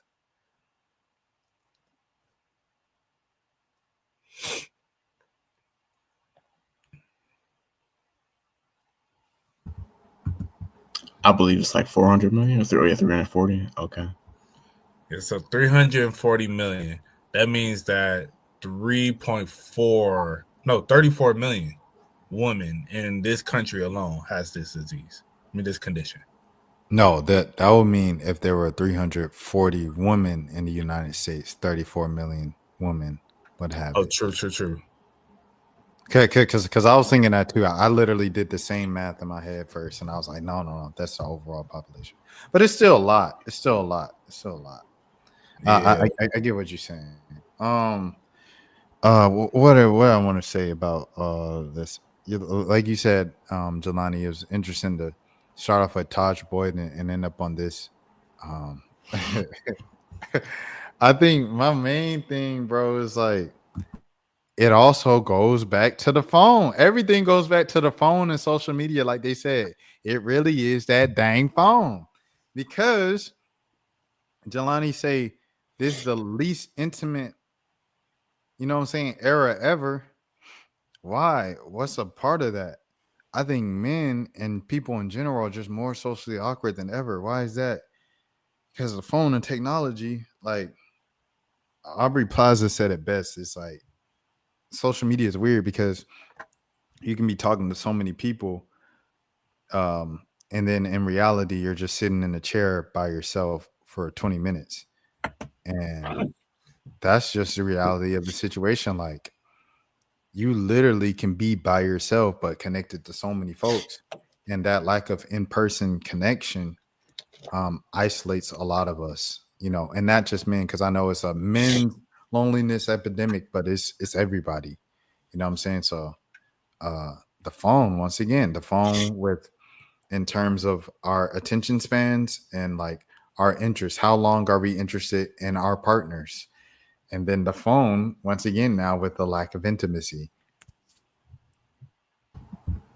Yeah, no. Also, I mean, it's like it's less incentive if you're a young man to go outside. Like I got, why am I going to the bar? I got Ruby Rose in my phone. You know what I'm saying? Like I got all the Reddit pages, all the, you know, obviously you can't substitute that for a real woman, but like it plays a big part where it's like, I just feel like a lot of men don't have the desire. Also, I've heard women talk about this too. Like a lot of women say that when they go out in public, they don't get approached by men as much as they used to, because it's a lot of And guys out. that's cap. That's cap. That is so cap. I hate when women say that because I know it's cap. You know why? Because I've been in groups with women going out. It ain't no shortage of nothing, bro. No, when women say that, they mean it's a shortage in men that they're interested in approaching them. They have to stop that, bro. Yes, Rashad going full red pill with this. Yes, because I'm tired of women saying that. It's like men saying the men loneliness thing or whatever, and it's just like, no, you're just literally a jerk to women because you've been fed this content that you consume, whatever, and you have this rhetoric in your mind. So you go into perceived connotation, and you speak to women this way, and it turns women away. And then there's another thing of like where you're looking for, like you say, you got Ruby Rose on my phone. If she don't look like Ruby Rose, I don't want to. And it's the same thing with women. It's like, no, men approach you. Men approach everything. Men approach. Man, look, in 2025, men still approach women, bro. Men approach women even if they internet dude for the sake of their content. They got on the little Ray-Ban glasses recording you. Hey, baby girl, and then they post it. L Riz or W Riz. Men approach women. It's just a matter of fact of the men that the women want aren't approaching them at the rate that they like. That's what's going on. Nah, because I'm gonna have to disagree a little bit because I think men are approaching women, but when they say, like, to Jelani point, not as much as it used to be. Because I think about if this was my early, back in 2013, 2014, 2015, when you'll go out and you'll see women dancing, have a good time, and then you'll have the opportunity to dance with her, and as opposed to her just dancing on her friends, you know, you would have way more opportunity. You'll feel more comfortable going to that woman and being like, let me get your number, you know? And especially when they're all grouped up, they're just sitting there dancing on each other and whatnot. It's not going to, you don't feel comfortable going up to the group, you know, trying to single that one out. They'll always be in groups, but now it's like the group is acting a little more stuck up. Cause it's like, you know, we just out here trying to dance. Why you guys always here trying to ruin the vibe? Blah blah blah. So I'll say it's a mutual thing where I think women, they're not as approachable as they used to be. Just to be honest, I agree with that. F, by the way, ANM. I ain't gonna say the name. I'm gonna give the initials though, because we at that point of the podcast. I already said F Steve Harvey. It's F everybody. The ops, you either with us or you against us. And I look back at that situation. I'm like, okay, maybe folks was just a bit socially awkward. Maybe they deal with anxiety. Maybe they deal with this and that. And they know that, you know what I'm saying? I'm going to come. When you see me, I'm going to say, hey, how you doing? What's up? Da, da, da, da. And you didn't want to deal with that because you socially awkward and you're dealing with the anxiety of just being out by yourself. I get it. But still, F you. If you ain't for us, you against us. F you. And it's F you for life. Yeah, it's coming like that. Nah, I feel it, F man. B Harvey, F Coach Prime, F. I'm joking. Shout out, Coach. But I don't rock with Coach. Coach don't rock with me, so it is what it is. But I ain't rooting against no black people like no white people. My problems with them, they know it's personal. So like I ain't rooting against no. I didn't celebrate when Shiloh got cut. You know, I ain't go yes. You know, that was not my reaction.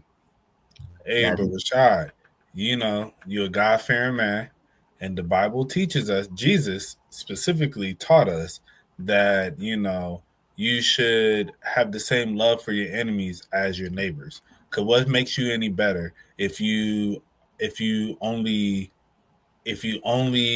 converse with a person that you like as opposed to a person that you don't? You know, Oh it's like no, for sure. Like I say, like I don't.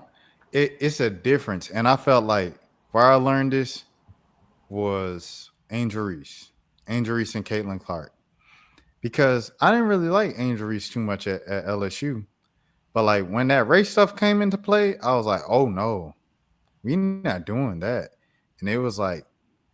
And when the Dion stuff happened too, and I started seeing what white people were saying about Dion and the family and stuff, I'm like, nah, I can't co-sign that, not at all, because I saw the difference in what it was of like, I got problems with it. I don't like what this person does versus like it's personal with me. And I don't think it was ever personal with those situations. So I mean, like I say, like Coach Prime, them jokers, they do something well. Salute to them, everything like that. I'll be the first one, you know what I'm saying? Shout out Coach Prime. Congratulations to them folks. Boo. If something happens here, congratulations to them folks. And I'll be on the front lines for Angel Reese a lot of the time now. And it's not just because I'm an Angel Reese fan. It's just like I'm anti-racism. And them white folks be racist about Angel Reese. I ain't playing that. No, we not. I ain't doing that. At the end of the day, I'm for black people, whether or not we got problems or not. So, like great example, Malika Andrews. When people started turning on Malika Andrews a few years ago and said she sets up black players and she doesn't like black players and black people, I came out and said, leave Malika Andrews alone. You know, I came out and said that. That was at the peak of me not rocking with Malika Andrews. You know what I'm saying? Because a situation how I felt when we interacted a few years ago, I felt like she did me flaw and she tried to play me. And so unnecessarily, like unprovoked, she, you know, tried to play me or whatever. And so I won't rock with her at the time. But when it came down to the white people saying something, oh yeah, no, we not doing that to Malika.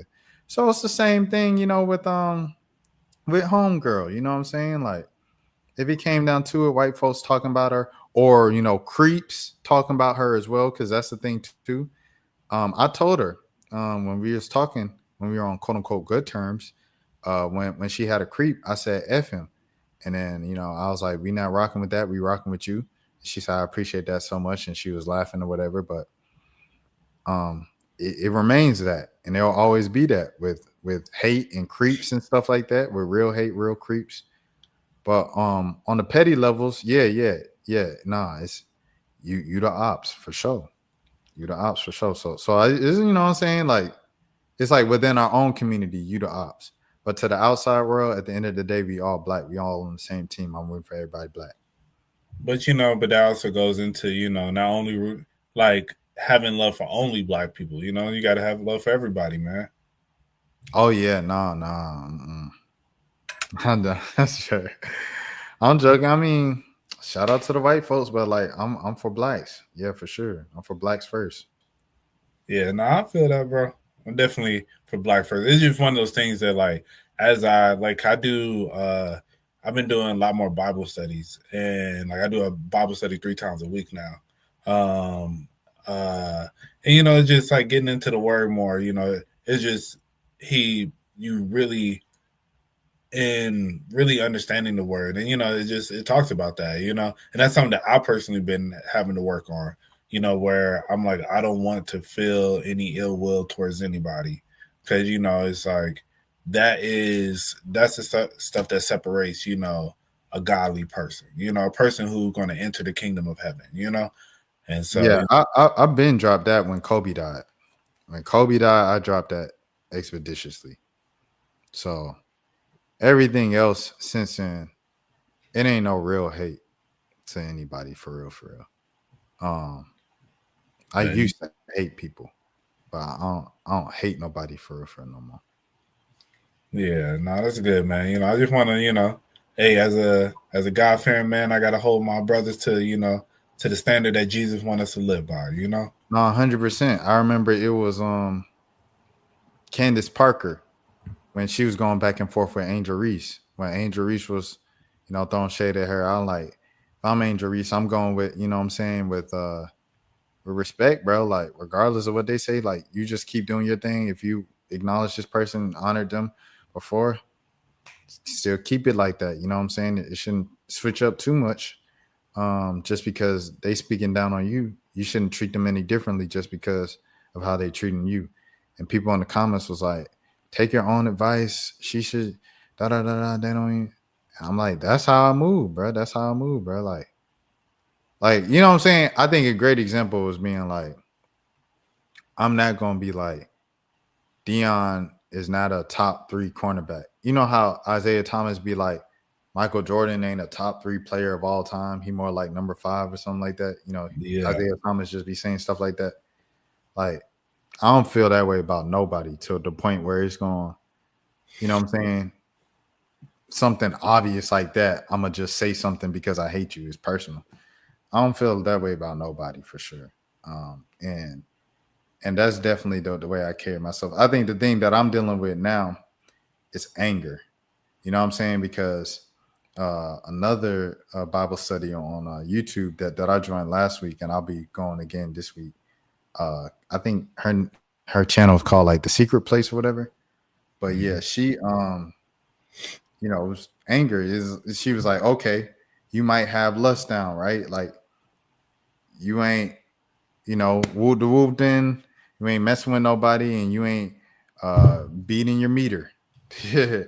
But you quick to anger, or you get angry, you let other people, you know what I'm saying, get you riled up. That's something you got to check. I'm like, that's for sure something I'm trying to work on checking, you know what I'm saying? Because I did I know this long-winded, but I had to finish it off. Pause. Of like, I did an interview, 45 minutes with bro, and it was an activist. I lost his son. Mo Jimmy Hill. 45 minutes. We talking about positive things. I just came off doing like my lives and everything, and I'm uploading segments. It's just more fun stuff. And Cardi B said this, did it? Yeah, Kendrick, he said this about Kendrick, did that. I'm uploading all those, but I'm doing real serious work, like the most serious thing I've done that week. 45-minute conversation talking about the Black community, the justice system in Atlanta and Fulton County, Fonnie Willis, and how she's corrupt, and how all these local politicians, real important stuff. I get off and I see the comment on like the Glasses Malone Kendrick video, and someone was like, save the disclaimer about not being tough, my guy. It comes off as weird.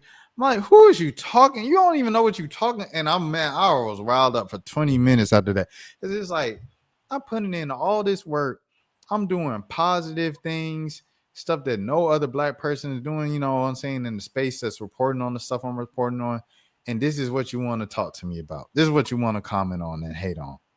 And that pissed me off about 20 minutes. And I was like, yeah, Rashad, like, I had to like apologize, you know what I'm saying, to God. I had to repent because, I pray before every live to give me the patience to deal with the comments, whether in the live or in the replays. So that's definitely something that I'm working on, is anger. And, definitely something that other people should kind of keep a track on, is that anger. Nah, facts. Yeah, no, for me, I feel like I'm not like a super angry person, but for me, I definitely I feel like I'm trying to control like how I react in moments when I feel dis. I'm not like super violent, but just like I feel like naturally as a man, there's certain times when you just it's like a certain level of disrespect, like you don't really want to tolerate, and you want to take it to be physical after a certain point. But I definitely want to become more disciplined where I can't let certain stuff even get to me. You know what I'm saying? Even whatever little stuff does get to me, like where I could just walk away from certain stuff and ignoring it. So yeah, we definitely all got like our personal stuff that we working on for sure. Nah, facts. Yo, so real quick, we getting up there in time. Just want to ask, so who's your big three in for women rap? All time or like are just our personal favorite.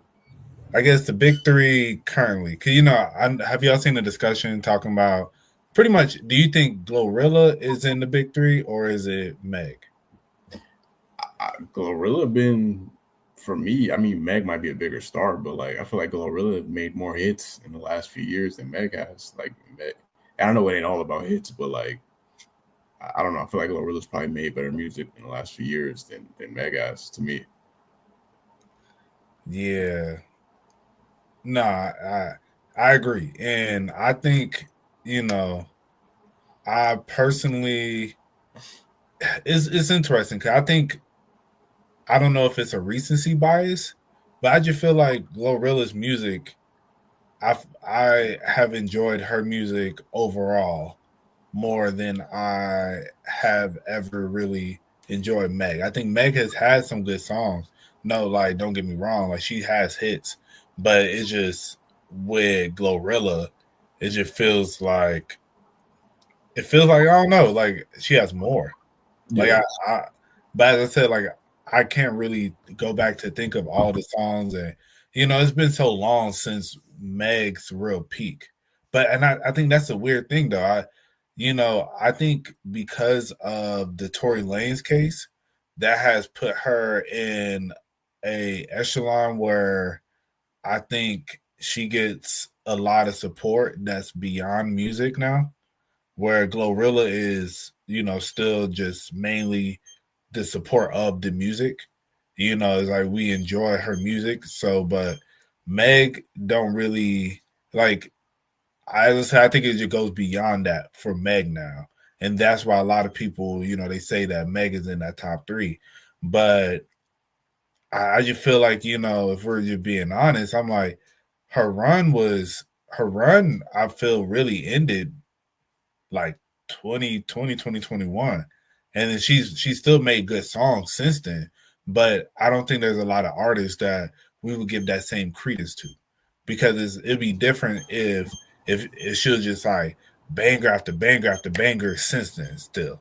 But it's like after about 2020, 2021, she's had like maybe like two more hits. Like, two more really good. I guess maybe three. Cause I'll say WAP. Mm. There was that Mamushi song, and then it was another song that I was thinking about. I can't think of right now. I cannot remember. Savage. Now Savage That was was like 2019, like yeah. like Well, 2019. you said WAP. I felt like Savage was around the same time. It was like 2020. I'm trying to think. Pandemic music, quarantine music. Facts. Casamigos music. Before we get too deep into it, what was you? Were you going to say something about this verse? Oh no, it was literally just us talking about anger. That was it. So I just pulled up the verse. It was verse James 1, verse 18 through 20. This is the NIV version. He chose to give us birth through the word of truth, that we may be kind of fish fruits of all he created. 19 and 20. My dear brothers and sisters, take note of this. Everyone should be quick to listen, slow to speak, and slow to become angry, because human anger does not produce the righteousness that God desires. And obviously, that is just saying be chill, bro. And Right. don't be so quick to anger, because I'd definitely be quick to anger for sure. Nah, facts. No, that's true. So who is the other two, by the way? Is it just Cardi and Nicki? Yeah. Okay, so I was looking at them two, like, you know how with the big three is for men, Kendrick, Drake, and Cole. People don't say, Kanye and Jay-Z is kind of, because it's kind of just inferred, like that's like a different generation, like they're already solidified. So for the new school, this is the big three, right?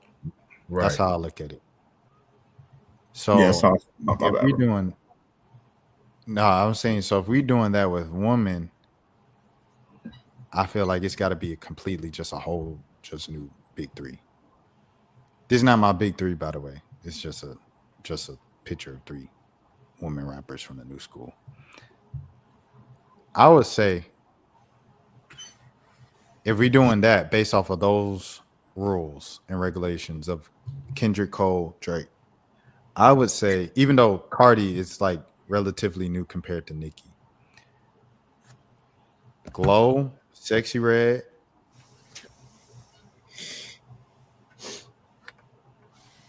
and then Lotto. Yeah, I would say you got to put Lotto in there. Yeah. Yeah, no, I'd have Cardi, Lotto, and Glorilla. I would say. I mean, we not including Nicki. Like she's like the Jay-Z of women rappers at this point. Like, or at least to me, she's definitely the great. I mean, in my opinion, I think she's the greatest woman rapper of all time. But like, It's not even close. It's not. yeah, she's exactly. She's Yeah, I think it's undisputed by this point. So yeah, I would say, yeah, for me, I'd say Meg, not Meg, Lotto. Lotto might be number one, low key. Like, as far as consistency and rapping ability, Right. I know she'd be having, like, Drake definitely helped her write a little bit of her last album, but for the most part, I think she writes her own raps. Yeah, nah, Lotto hard, bro. Like, I think Lotto is really good. And that's why, yeah, I agree with that. I feel like Cardi, Lotto, and Glorilla. And I think with Cardi, if, I don't know, she's kind of, hers is kind of a legacy thing too, if I'm going to make that comment about Meg, because I think since her album dropped, she had WAP, and she had Up. She didn't have some hits since the album. And then she did drop that. Okay, actually, nah, yeah, cause I put Cardi still in there. Cause no, Up was like, dang, 2019. Up was like 2021. I could be. If it's up, then it's up, then it's stuck. Man, get that, man. No, but I was gonna say because of her features though. Her features every time she I'm a sending butterfly. I'm a look good as I'm a sending something, but see my op, I had to look her up. Yeah. I ain't gonna lie, she snapped on that one. I got a trigger. Even the Bruno Mars, you got me dripping in fun. Like, she didn't have some hits since the album. She did her thing on the I'm trying to fuck to the slut, man. I'm trying to that one. Right. That one. Yeah. She snapped on that one. Now, in fact, and that's why I was gonna say, I like with Cardi, when she does drop, every time it goes up. It goes crazy. Cap. Okay.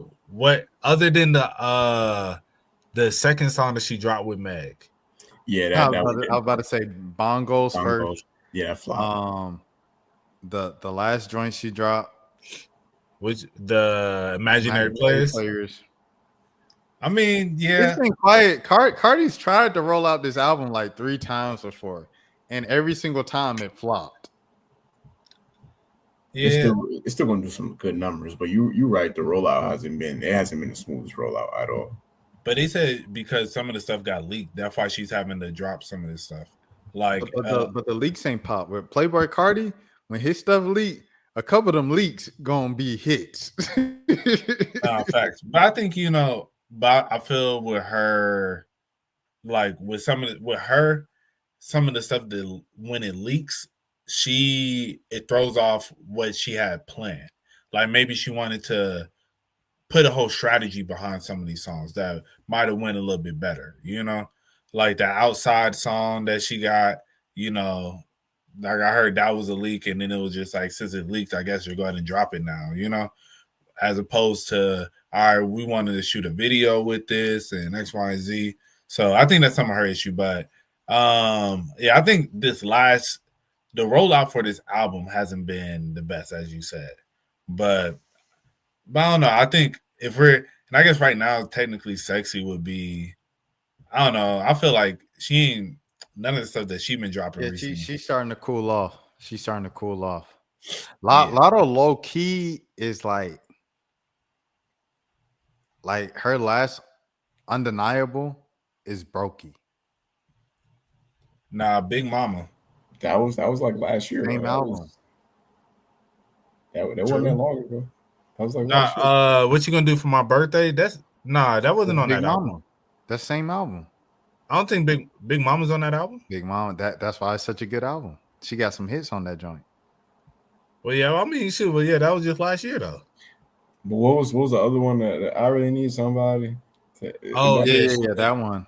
That was a good song. But did that one hit? Like they play Brokey still. Like when Lotto comes in the club, what's the first song they play? Brokey. No, they don't play I Really Need Something, but they don't play that. Yeah, that's more so like a TikTok type of song. Yeah, I mean, I think girls still like that song, but and then this Ice Spice joint ain't going. I was just finna, bro. I don't know about that. It's starting. It's doing good numbers, bro. I seen a lot of people tweeting about it today, mostly because of the video, but they was getting a lot of press. No, facts. But okay, but that brings me to my original point. Is Meg in there? Not for me, no. Oh, Meg last hit was like Meg don't even drop. She don't even drop. She ain't been on no features. Meg being like darn near retired. She Cardi B status to me. She's a brand at this point. There's nothing wrong with that, but she's like she's a brand at this point. Like she's gonna keep endorsement deals.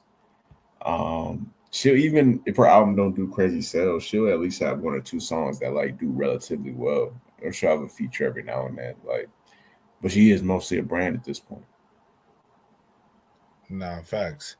Yeah, but that's why it's interesting. Like when I saw the whole discussion about, there was like when they were saying Glorilla's in the top 3 now, and people, like, I'm looking at the comments and people are like, nah, Meg is definitely in the top 3. Meg is definitely there, and I'm like, I don't see it. But that's why it's just interesting. I think it's her persona, and then also she is, as I said, she had made herself the poster child for, like, I guess in a sense, domestic violence, where, Megan Thee Stallion is a basketball wife. Well, I mean, yeah, now. Yeah. I mean, and she's also bad, but but I think, that's where a lot of people, like, they feel like we ride for Megan because of everything she's been through. And all the people talk about they don't believe her and this, that, and the other. And, it's like, so I think that's where it comes from. But yeah, I just want to hear y'all thoughts on that. Cause I was like, when I saw that discussion, I was like, how y'all gonna really put like Meg over Glorilla right now? I'm like, Glorilla's been on a run for like 2-3 years straight, and this features too. Yeah, like she been going crazy every time. Like y'all was talking about Cardi B features, like y'all say Cardi's singles ain't hit, but her features have hit. Glorilla's hit on every feature and single. Ever since the Cha Cha Cha, ever since then, Glo ain't missed, bro. I think passing that saying this ain't it motivated her, bro. Hopefully he do the same to Drake. Cause man, look. But did you watch that last night? I didn't watch the full thing. I saw it. I heard some of the songs. The Yee song was cool. I don't know. I'm just at this point. I'm just waiting for the full album to come out. Like I'm not really. I don't even want to piece together the snippets. You know what I'm saying? But it wasn't whack from what I heard. Yeah, you know, me and Rashad was like we're both watching it and texting about it as it was happening. My theory is because as I was watching it, I was just like, bro, what is this? This ain't it, you know. But I personally I don't want no more episodes. They're too long and drawn out. It's too much wait time in between something interesting happening.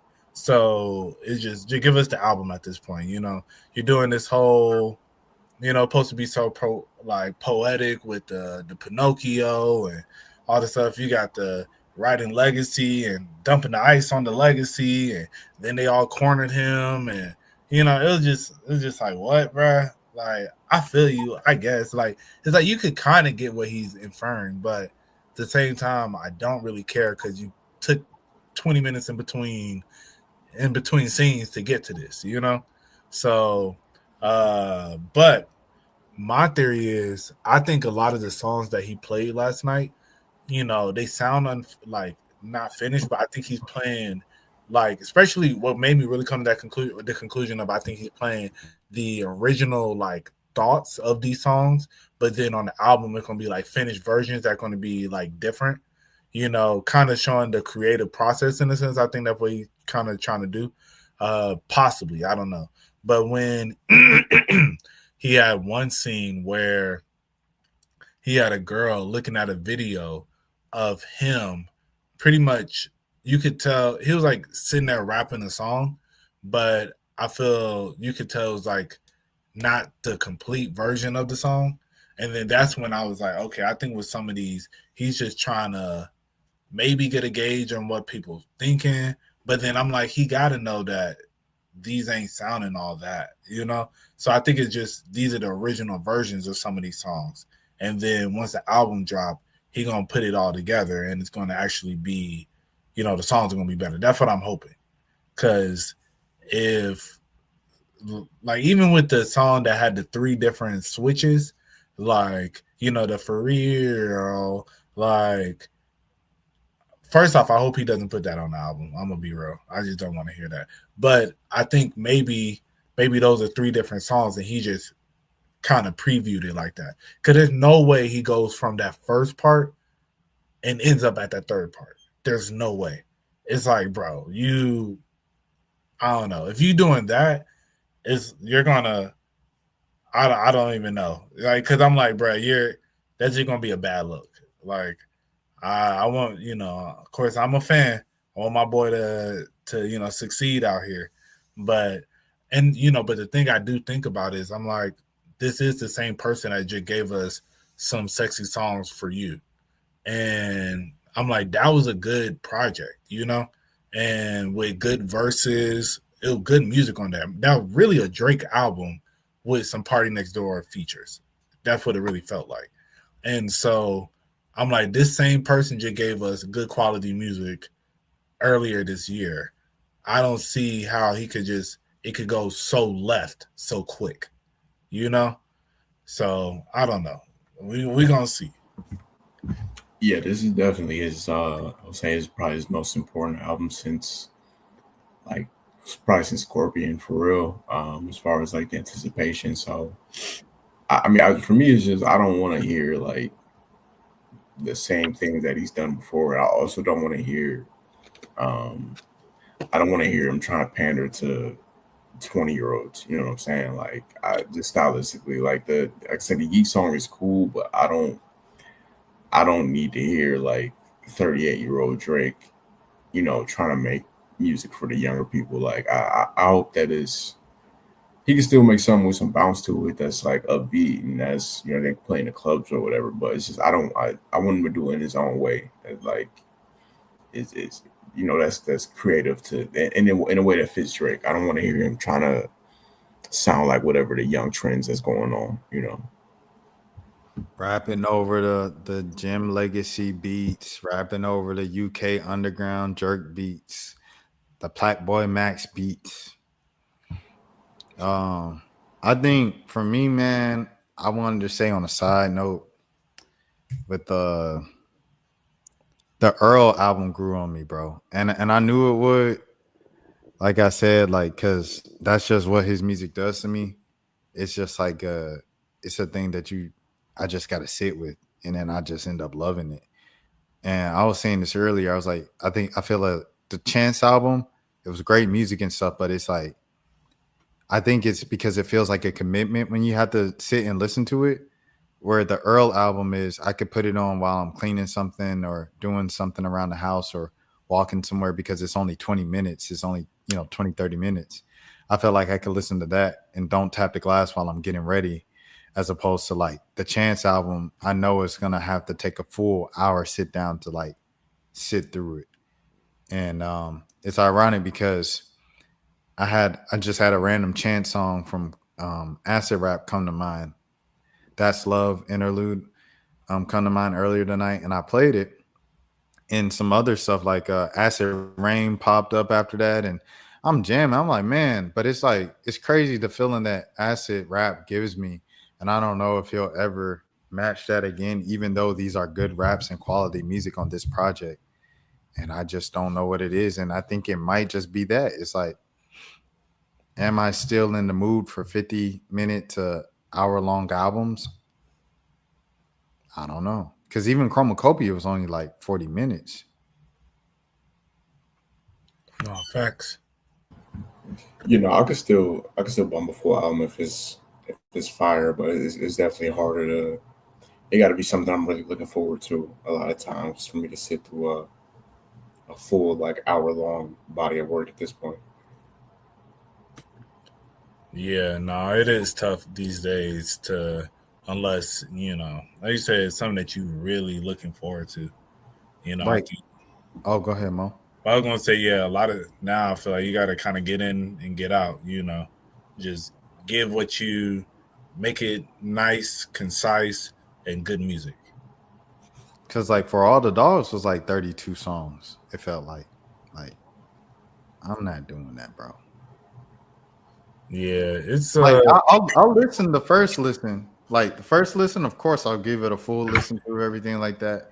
If I'm doing a road trip, full listen through. But on the regular, nah. Go ahead, Mo. Nah, I agree with that. Yeah, it's one of those things that you're gonna listen to, to consume it, but then it's like how often you finna go back and listen to whole album from top to bottom, that kind of goes back into the thing about, for me personally, with the Freddie Gibbs album, where with those Alchemist beats, they're all so smooth, so you can just play it from top to bottom, and that's where for me, I really enjoy. So it's when it's too much kind of going on and then it's just too drawn out, then it just kind of be like, all right, let me find something else that's more concise, because I don't feel like, but when you have a nice, smooth, like, sample beats or, just smooth beats in general, where it just can, from top to bottom, you can tell they're different songs, but then at the same time, they all kind of flow together, That's why, when I mentioned that Mariah the Scientist, like, bruh, like, I'll listen to that 3. Also, bro, if you haven't heard it, it's a really good album. Like, y'all should listen to it. The entire album is really good. But those 3 songs from Eternal Flame to Burning Blue, they're so seamless that I keep having to replay it, because it just feels like kind of like one big song sometimes.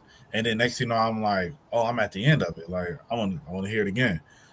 So Billy 2, Suave. Oh yeah, so I need to go. I think I already downloaded it, but I just need to go back and listen to it. I might listen to that later. But yeah, man. Yo, real side note, bro. I was one thing, I'll be doing when I'm like listening to music, I'll be playing like my PlayStation or something. Bruh, man, I've been playing MLB. And so I've been playing MLB 24. Because I'm not finna buy 25. I don't like the game that much. But so I've been playing MLB 24. I've had this player. I'm in my 2nd season. I've been going crazy. I'm like, in the lead for MVP. With MLB, bro, it's slick a tough game, bro. Like, because you gotta really time those hits. It's not finna just come, So I done got my dude good. Man, I went to that thing today, bro. It said cannot load. The data is corrupted. Damn. Bruh, I was so sick, bruh. I was like, dog. Cause What? them seasons long, bro. 180. Like, Yeah. So what happened? Like, bruh, I don't know. I really have no clue, bro. But I was like, yeah, I guess that's my sign to go ahead and give the game up, man. They was like, bro, you've been on 24 too long, bro. Either get 25 or call it quits. that might be low key. It's like when when the iPhones like start acting up right when the new ones get dropped. That might be Exactly. what it is. They're trying to force you off there. Exactly, bro. I'm gonna let y'all know when I get a new game system. It's gonna be 2K just announced that they get in 100 schools. But they said 2027. 2027, I'll get a new game system. I'll get the thing. You said for the college basketball? Yeah, they get in 100 schools, bro. They said it, but they said it's supposed to be early 2026 from what I saw. Well, they said they're gonna have some parts of it 2026. Oh, okay. But like the full 100 schools gonna be 2027. Oh, okay. Yeah, that's gonna be hard, bro. Yeah. But it's like they starved us well, they didn't starve us. They weren't paying the kids, So I guess it's all fair. How y'all feel about Kawhi getting that NIL deal with the Clippers? Hey, get your money, black man. Yeah, I'm okay. I'm not even mad at him. But shout out to Pablo though for the great journalism. It was entertaining. But I can't, it was like I saw somebody on Twitter say it's like a victimless crime. That's exactly how I feel. Like he ain't scamming no kids or like he ain't pull a Brett Favre and scam the welfare fund. You know what I'm saying? So I'm not mad at him. Yeah, they're talking about it's a very serious situation, but I'm like, they said it's. I mean, they got the money to pay him. Y'all put in these rules where it's like you can't exceed certain caps, and there's all these penalties if we do X, Y, and Z. So it's like, man, I got extra 28 million to throw out to this man. Forget it. Go ahead, do it. Is there a difference between that and like the Spurs? Their players have always been in like these HBA commercials, and I assume that that's a whole different paycheck or whatever, and is direct tied to like San Antonio, the organization, because they wear their full Spurs jerseys in the commercials.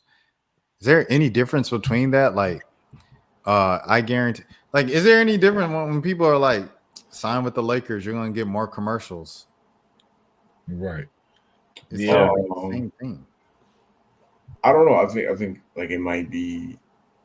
I just think it's the way the deal was structured. Like I'm not sure exactly what like the legal issue with the deal would be, but like I think it got something to do with him. Like not he's supposed to like send some tweets about promoting the thing. He basically got paid to do nothing involved in that job. So maybe that might be an issue, but I'm pretty sure most of the teams around the league do some version of this with their big name stars to an extent. No, facts. Yeah, that's why I don't see nothing wrong with it, man. I think personally, as I said, get your money, and if they got the money to pay it, then I don't think it really, I don't even think it really needed to be investigated. And like he put the money on Prize Picks.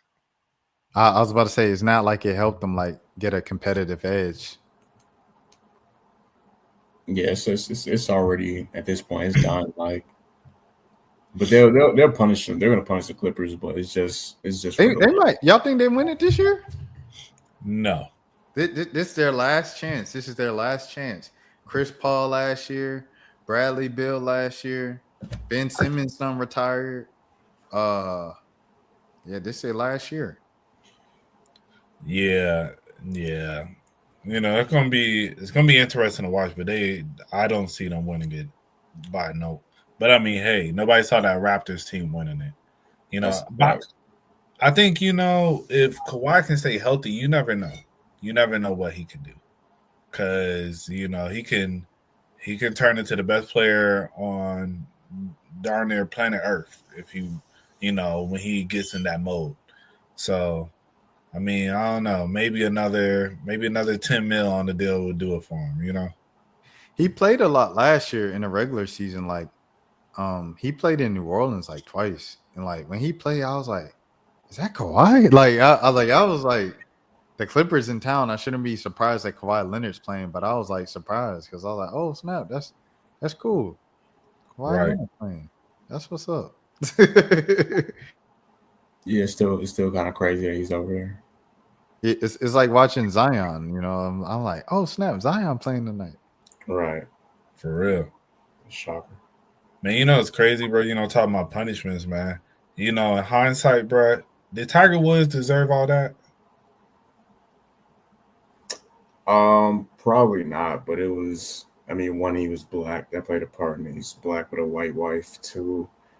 It was a different era, like the way we consume media. It was like stories back then. If you had a scandal back then, it lasted longer just because with social media, it's like a new scandal every day. So Tiger Woods, that was news for like I feel like months when that whole thing went down.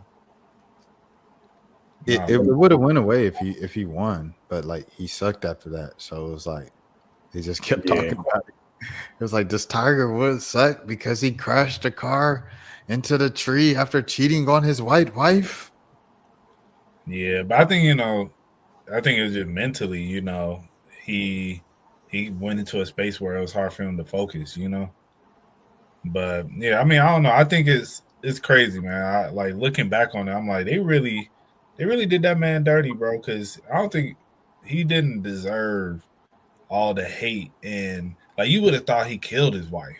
The way that. You know what's crazy? Tiger Woods' allegiance to white people. All of that happened, and what he did, he got another white girl, and then what he did after that, he stood in the White House Oval Office and said, "Thank you, Mr. President Trump." Boy, what?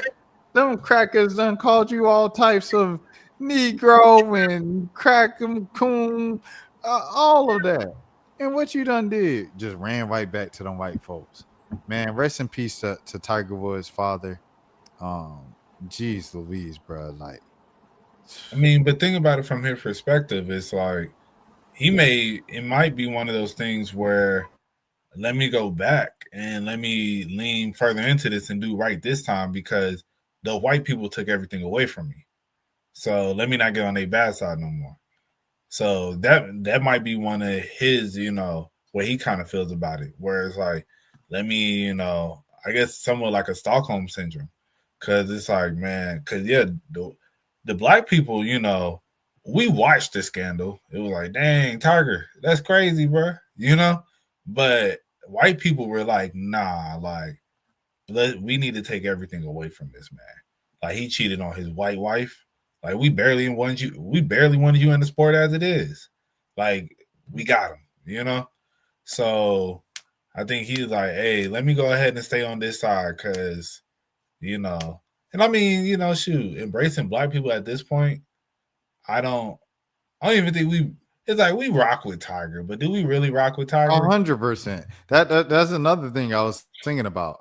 In tennis, Serena, right, retires. Venus gets older, but who comes up?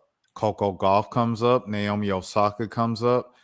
Sloane Stevens is fine. Like, Taylor Townsend is a thing, right? So it's like we have like 4 or 5 new black, female tennis players to cheer for and everything like that, right?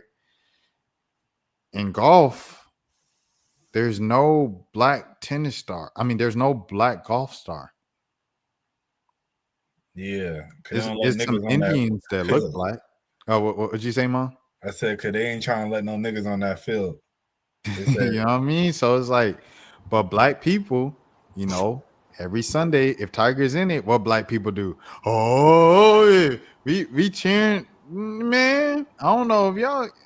Yeah, black folks cheer for Tiger, especially on a Sunday if he's in it to win it. So what you saying? He should have came out with a new logo with Rockaware? Nah, because Nike too much money. That's what I'm saying. I'm like, you come to the black side if you want, but hey, we gonna give you like the most you about to get out of most of these companies is a couple mil. Them, Like Bubba Wallace, we be cheering for Bubba. I'll be cheering for Bubba Wallace like crazy when they say 5 laps left. Bubba Wallace is second place. I'll be like, let's go, Bubba. And he got a white wife, but he be like, we got to compromise with some. This all we got, bro. right. Yeah, Tiger Woods should have been a FUBU athlete. Facts. That would have been hard, bro. FUBU sports. Man, so look, I ain't gonna hold you, bro. Serena was popping at a time where she could have for sure been a pastry athlete, bro. Pastry, yo. Pastry sports is crazy. Pastries. That was an era right there. No. Ladies was wearing Williams pastries. sisters. Because get it? Because pastries is from the. Yo, I need just at least one of Russell's nieces. Right. Shout out to yeah. Or Kanye as he used to be. Yo, Right. to the listeners at home, like I hope you guys listen to this all the way through. Just because like we real life are up at 2:30 in the morning on a Friday, recording this right now as we speak. So I hope to our real fan, like I hope that you appreciate this right now. Yeah, we kind of switched it up. Usually, how we started the pod would have been how we ended with the goon talk. Right, exactly. We got it out the way. Yeah, we wanted to give us, if y'all know what we be talking about at the end, y'all got a little preview. Exactly. If you don't never stay that late, hey, this is what you. Your boy. Wait, did you? Go ahead, what you finna say? Oh no, I thought you had broke up a little bit. My bad. Nah. No, I was gonna say your boy had to thug it out on this one. I was a little bit sleepy before, but whenever we start, it was like I get my energy back when we start talking. But before the show, I was a little bit drowsy. I feel like I caught my rhythm. You know what I mean? Once the show started.